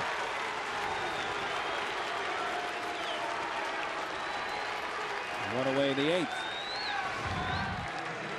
This ball was snuck out of the glove of Cruz, but he holds on safely.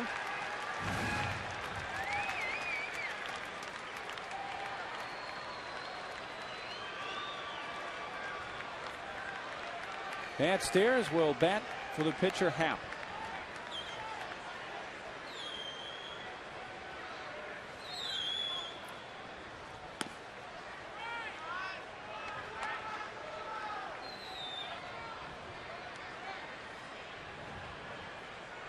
You know, we were talking about Northwestern University earlier.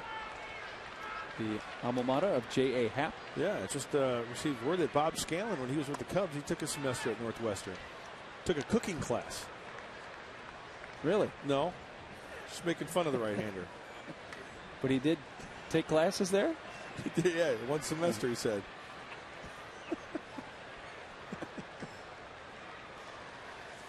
I was going to say cooking classes in Northwestern don't really jibe. You know, normally that's advanced stuff. Base hit right field for Stairs. He's not afraid to swing it, is he? My goodness. A guy that immediately goes down into Phillies lore with his game-winning 2-run homer in the 8th off Broxton in Game 4 of the NLCS last year.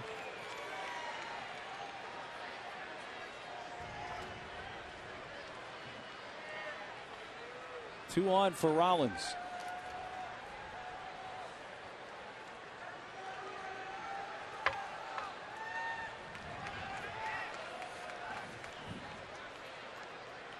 Jimmy has singled and scored, 1 for 4.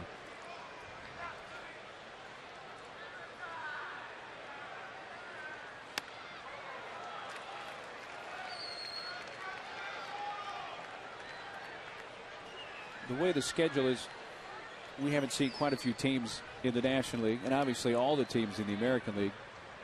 So we're working from a fairly small sample size here. But I'm going to throw out 2 teams here to you, Mud. Okay. Offenses. And when I say the Dodgers, I want you to include Manny Ramirez as a part of that. Okay. Phillies or Dodgers, better offense? I would have to say Phillies. Is it close for you? Or is it Phillies hands down? You know, average-wise, the Dodgers are hitting better, but the power factor comes into play. And, yeah, if you were to, yes, I would say I would stick with Phillies. Yeah. What do you think? You think differently? I think it's pretty close, especially when you include Manny Ramirez in there, but for similar reasons. I would take the Phillies. Now, if you want to take complete team right now, Probably Dodgers, because of their pitching and where they play, right, helps them out. Absolutely. On the ground right side, can they turn 2 at the speed of Rollins? Out at second to first. Got him. turn the double play. Getting Rollins. Only the second one he's grounded into this year.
At Jerome's.com. When you paid the lowest price on your new furniture, that's Jerry's price.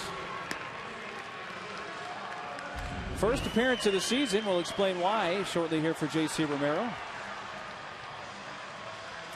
Yeah, with the way the bullpen's been going, you see the 2008 Phillies, very integral part of the bullpen last year to win their world championship. And had to spend some time on the suspension list because of a banned substance that was found in his system. And during the offseason, got the 50 games, and being that this is game number 51 for the Phillies, was activated today. JC claimed it. He got caught for something that was bought over the counter, but Major League Baseball said not buying that. It cost him 50 games and about $1.25 million in salary. Edgar pinch hitting for Gregerson. He's got good stuff, J.C. Romero. Fastball, slider, change. Fastball, can get up to mid-90s. Always works from the stretch.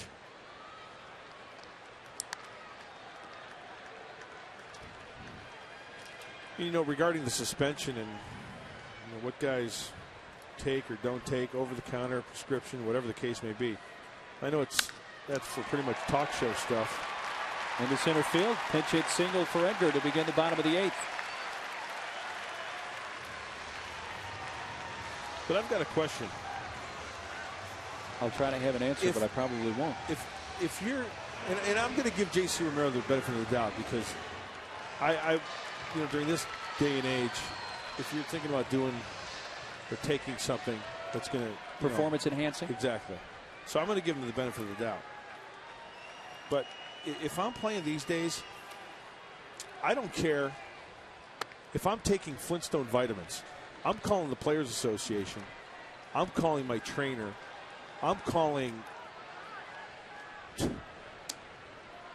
Dr. Phil. Well, I think JC's argument was that he did all that with this particular supplement. Oh, okay. Yeah, I may have part of this incorrect. Well, good for him then. But it was a supplement that he says he bought over the counter, and I won't give the name of the place, but a place you can find in any mall. Right. Well, good for him then. That's his side of the story. Right. Well, if that's the case, he did make those phone calls and then got the okay. Well, then somebody's held liable then, don't you think? Well, it cost him over $1 million in salary. Romero, a 32-year-old who was allowed to go through the regular spring training with the Phillies, and then when they got to game 1, just was not eligible to pitch. He did have a minor league stint just prior to being activated today.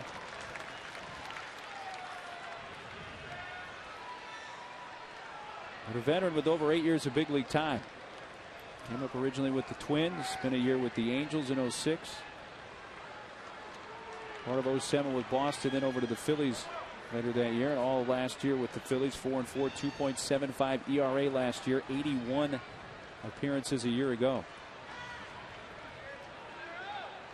The last appearance prior to this, the regular season, September 26th of 08 against the Nationals. And it's Gwynn on strikes.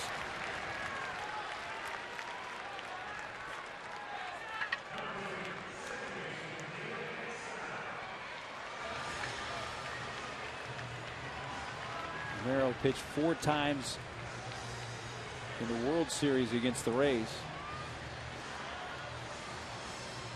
And was 2-0 with 0 ERA.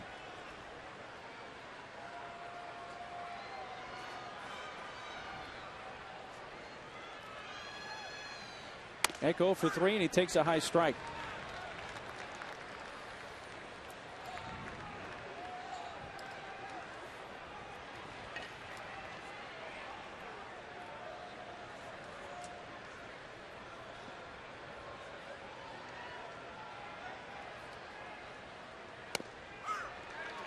Breaking ball, 0-2.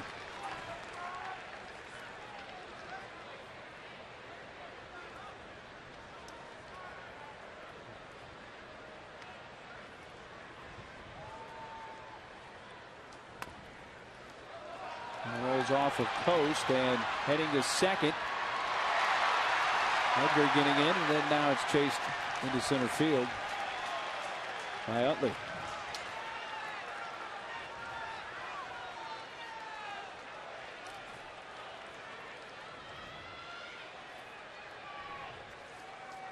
Fastball charge to Coast.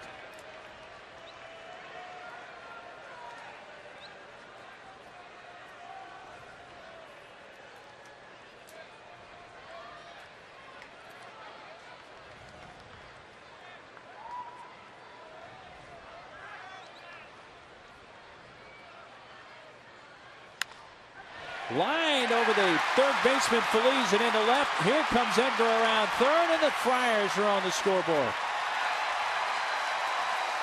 San Diego's not been shut out at home this year. The tally here in the 8th to make it 5-1. 16th RBI of the season for Eck. Eck's been one of those guys who could always turn on the pitch on the inside part of the plate. Looked like J.C. Romero wanted to go down and in with the fastball, and Eck just drops the head. Good hitting by the McCann Eck. I like it.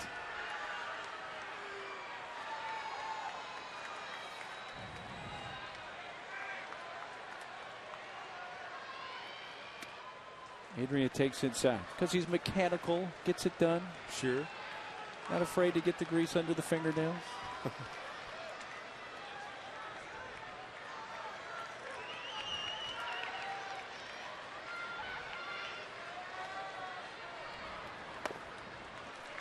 As long as there are no strikes. Walked in the 6th.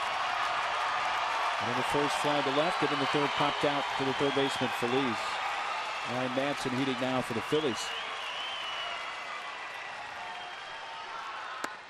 And Romero seems to be pitching around Adrian here. Well, I know there's one person watching the Padres right now back in Charlotte, North Carolina. Paper mache specialist Brian Wilmer. Hoping the Friars can get some type of rally going here. And a 4-pitch walk, so Adrian walks for a 2nd time in this game and a 7th time overall in the series. In fact, Brian is in the process of making an Adrian Gonzalez all-star paper mache figurine. He's going to put it up in his house and show it off to everybody. And the last 8 pitches for Romero, all out of the strike zone.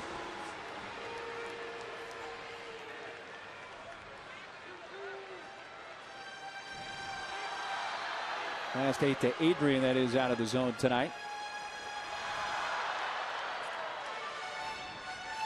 And it brings up Kuz.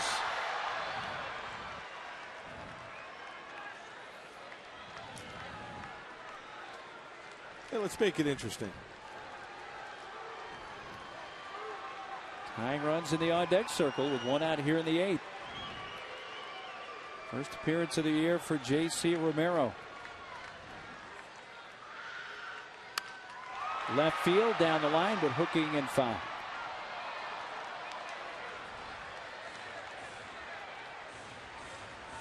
That guy's lucky he didn't get hit right in the bean. Did you see that guy out there in left field? No glove, trying to catch that ball on the line. Look, he's like, dude, I had it like right in front of me, and it just whizzed right by my head.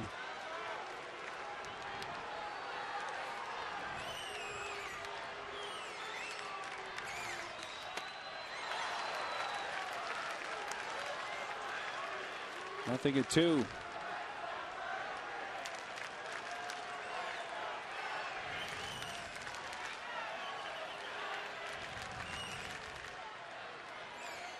Padres trying to get to this Phillies bullpen. J.C. Romero on in relief of the starter J.A. Happ, who went 7 scoreless.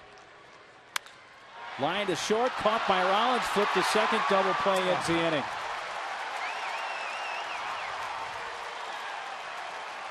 Padres get a run on a couple of hits and stranded man. This game going to the 9th, 5-1 Philadelphia.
Diego, we need your help to make sure Adrian and your Padres are in St. Louis on July 14th for the Swing 2009 All-Star Game. Swing it, baby. And log on to Padres.com/promo and enter the promo code VOTE to receive half-price tickets in a special section while they last. There will also be a Swing the Vote sign contest and much more. So visit Padres.com today.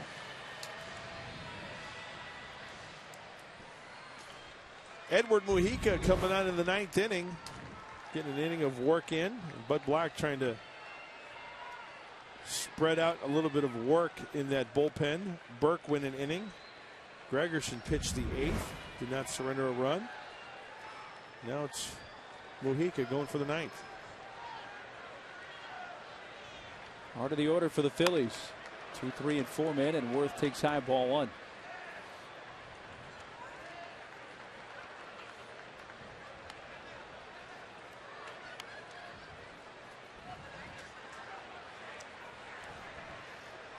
(5-1) Philadelphia, top of the 9th. Phillies looking for a sweep of this 3-game series. It would be their 4th sweep of a series this year. Padres looking to avoid being swept for the 4th time, but San Diego has not been swept at home yet this year.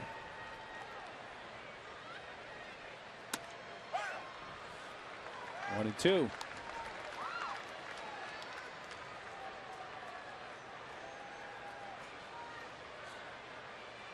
With batting for the second time tonight. He came in for Victorino. He left with a hip strain after an at bat in the fifth.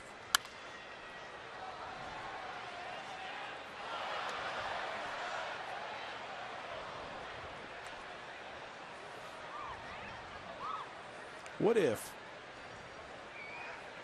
J.A. Happ played with I am hip from running Nebraska? Back from Nebraska? Yeah. Would it be the hip hop backfield?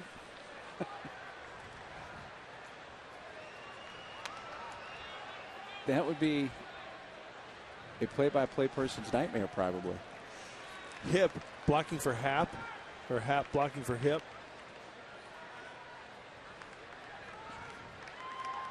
I'm trying to think of somebody now that had And the last his quarterback was Joe Cap.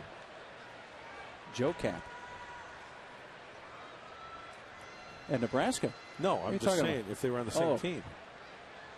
Of course, Joe Cap would probably be a lot older. Towards the hole, backhanded. Burke plants, long throw. Nice. One out in the ninth.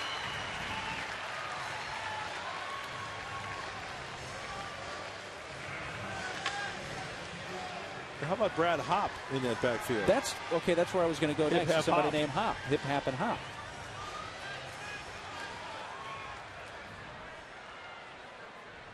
Hip, hop, hap. Utley 0 for 3 with a walk.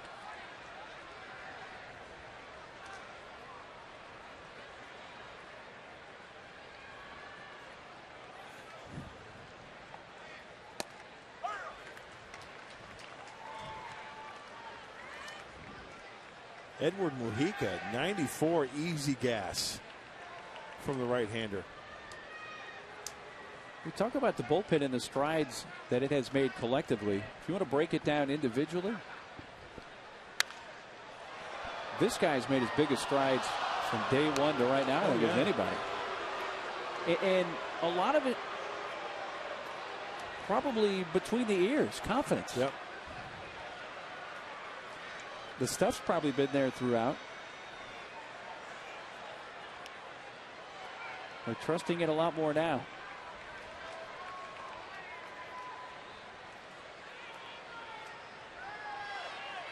And 0-2. Right there. That was a great 0-2 pitch near the inside corner. Well, let's take a look.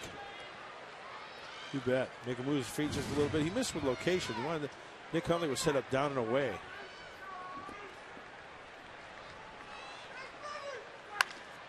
Line towards Burke, but into left center field.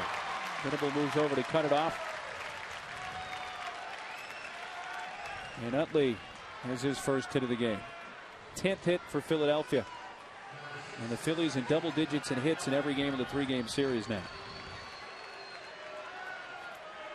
And 12 on Monday, 11 last night, now 10 so far tonight. And Ryan Howard coming up. 23rd game for the Phils with double-digit hits. And 5 of their last 6.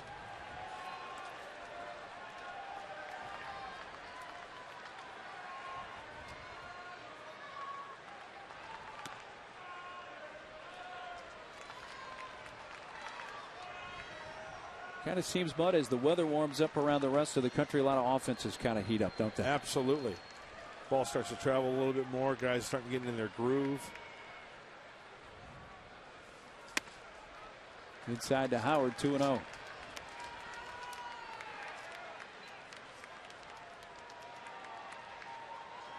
Howard hit a 2-run home run in the first. Really set the tone for this one. Hit it out to straightaway center field.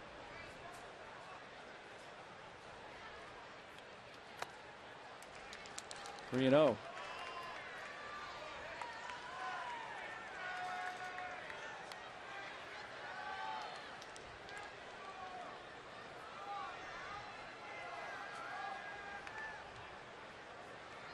Infield shift with Kuzminov, the third baseman, basically playing a shallow short.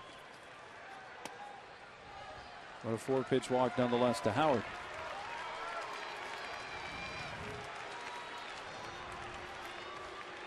Hundley out for a very quick word with Mujica.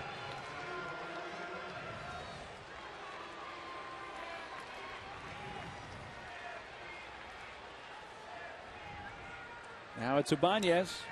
Well, when you look back, this is going to be one of those games where tough to play catch up against an offensive team like the Phillies and J.A. Happ, who threw pretty darn well. And Happ got the defensive play, the catch. That's by right. Dobbs in the second. It saved him at least 2, if not 3 runs. Yep.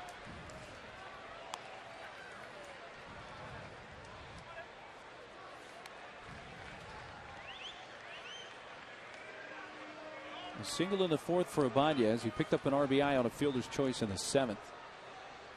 And is 1 for 4 overall. That's tonight in the series, 6 for 14.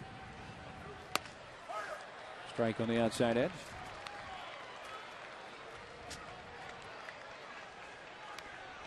Off day tomorrow for the Friars. Then the D-backs are here Friday. Honda Dealer pregame show on the air at 6:30. Doug Davis will go for the Snakes against Chad Godin. See how Chad follows up that terrific outing from Colorado his last time out. The Honda dealers of San Diego County visit one of our 9 dealerships to test drive an all-new 2009 Honda.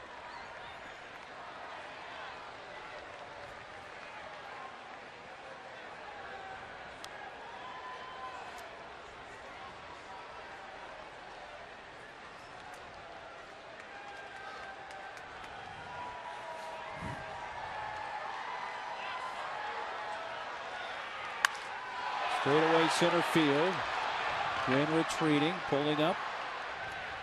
Lead runner is tagging. Throw coming into second base. Utley over to third, and runners are at the corners with 2 down.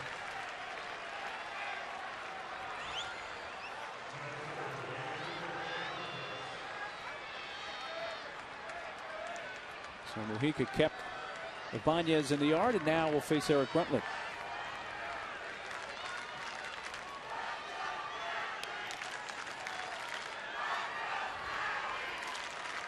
First AB of the game for Bruntlett.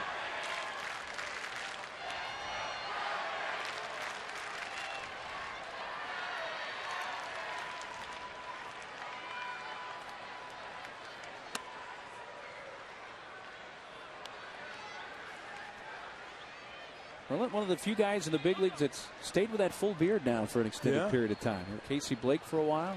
Bruntlett has. You don't see that too often, do you? Very rarely. Especially in a game played in the summertime for a significant portion.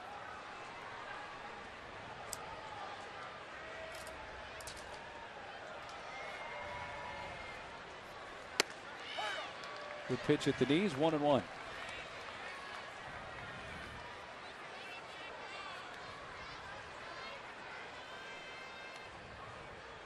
Bruntlett came over from the Astros along with Brad Lidge.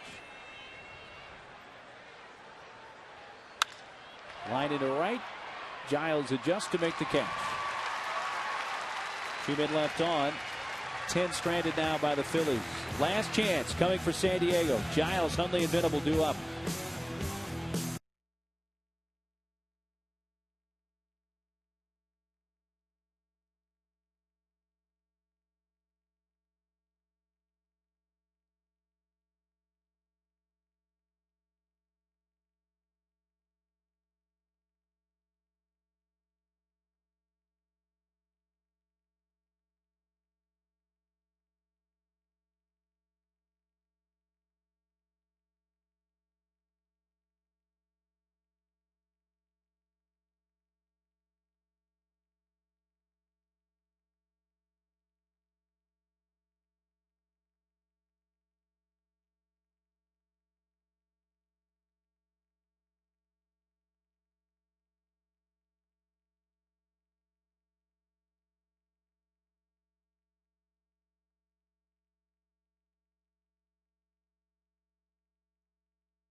The game right here on Channel 4 San Diego.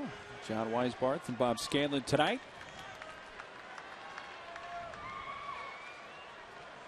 Romero worked the 8th, allowing 1 run, and he faces Giles to begin the 9th. Check swing, hit him in the batter's box. It's foul. Romero went over to field it.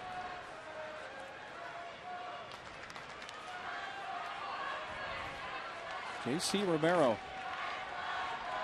His first game of the season. Won 2 games in the World Series last year for the Phillies, including the clincher.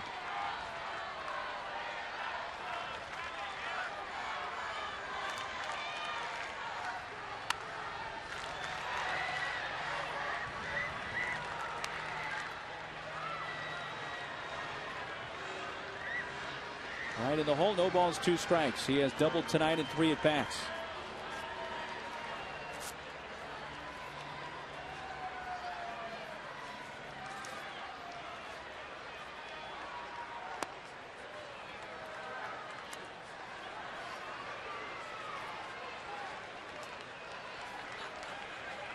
Romero won Game 3 of the World Series, and then Game 5, the clincher over the Rays.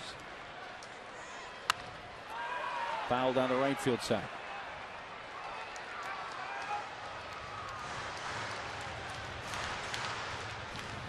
They're in slam range. Oh, a little late on that fastball.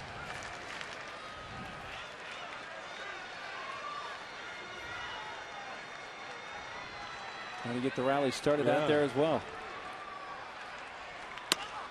Busting him inside, 2-2.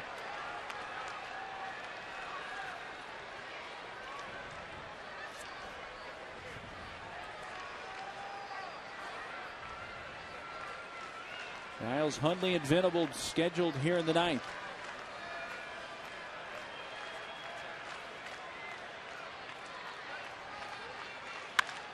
Ryan pulls it on the ground to first, and Howard takes it himself.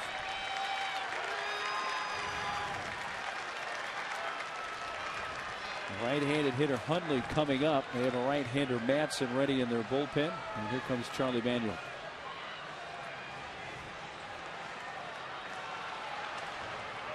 So Romero goes an inning and a third of relief in his 2009 debut. Madsen will come on. Pitching change brought to you by Cadillac.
Escape needs. Create your dream yard today. Visit rcpblock.com. Well, Ryan Madsen coming in and trying to finish this one off with 2 outs to go here in the 9th. Hundley due up, then Venable, the lefty, due up. Trying to, J.C. Romero went an inning and a third. Were you kind of thinking what the Tony La Russa's going on here when Manuel made the move? Well, I saw Manson standing on the bullpen mound, so it kind of looked like he was going to come in, but right. Pitched the third of an inning last night and threw one pitch right to end the game, getting Kuzman off on a fielder's choice. And of course, Charlie Manuel knows a heck of a lot more about his pitching staff than I do. Kind of say that jokingly. Romero gave up a run, 2 hits, walked one and struck out one.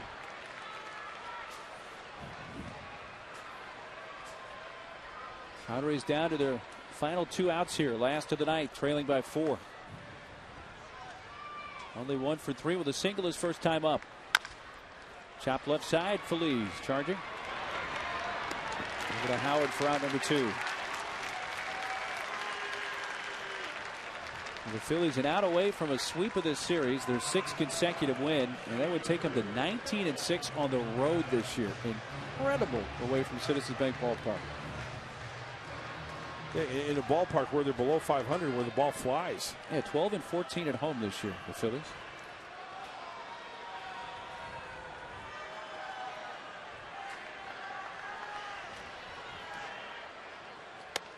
Will takes a strike. Phillies have a 4-game series coming up at Dodger Stadium starting tomorrow night. The only thing we can say is stay hot. Cool off the Dodgers. Help out the NL West.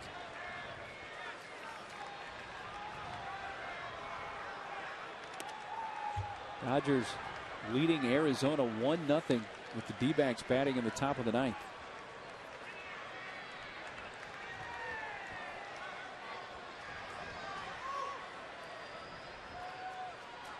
Venable 0 for 3 in his 09 Padres debut tonight. And lined, caught by Utley. And the Phillies win it 5-1 and sweep this 3-game series.